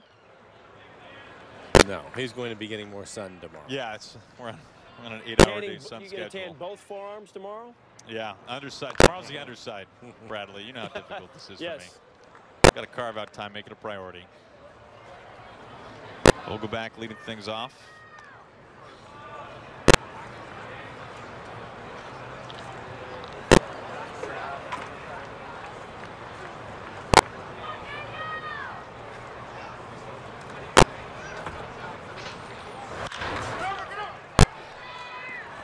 Slow ground ball, shovel past the first in time. Mariners down to the final 2 outs.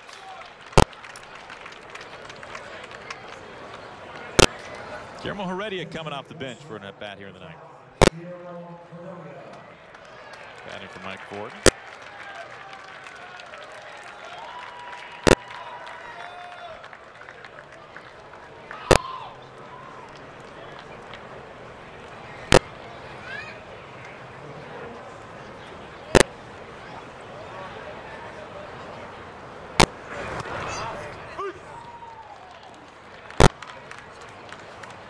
Just recently, Heredia has been able to play in the field. We've seen him in left. We saw him the other day spell D. Gordon in center. Coming off of off-season shoulder surgery. And it sounds like when D. Gordon gets a day off, Heredia will be the candidate to go out into center field and play.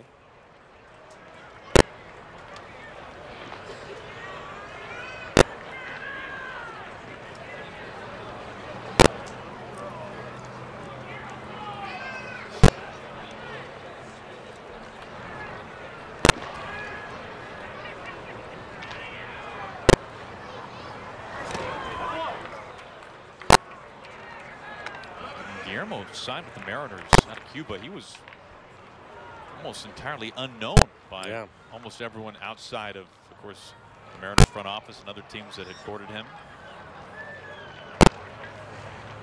But he's turned out to be just an outstanding defensive player for the Mariners and has grown at the plate as well.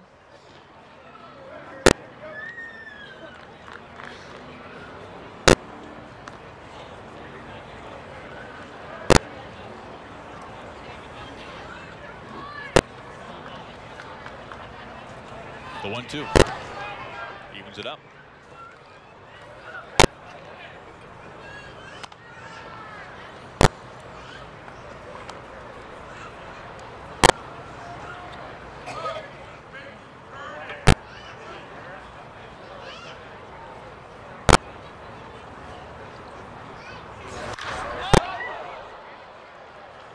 To right center.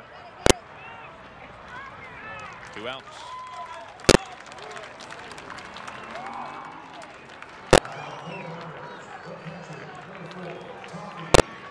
Last hope tonight for the Mariners. Tuffy goes a wish. Took over from Marjam on the late innings.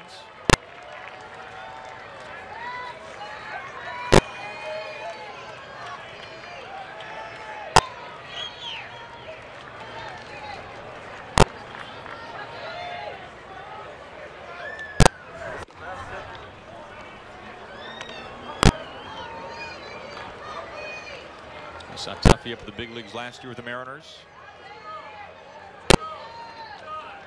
Originally a farmhand of the Phillies, time of the big leagues with Arizona.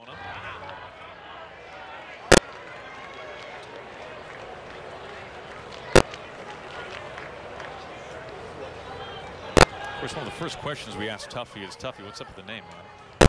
And it was given to him in some of his earliest days on Earth. He was apparently fairly rambunctious. Does it tonight for the Mariners as the White Sox win it 4-2. Well, hopefully we'll get good news on Marco Gonzalez being hit by the line drive on his right hand. Had to leave the game early today. The bullpen was just dominant. We saw a lot of the main characters out there tonight. They look like they're ready to go. Mike Marjam a double. He is really swinging the bat well, trying to make the club as a backup catcher. So another good night for Mike. Hey, glad you could join us here this evening from Peoria for Mariners Cactus League Baseball. White Sox win it 4-2. We'll be with you on the air tomorrow at 1 o'clock. Good night from Peoria.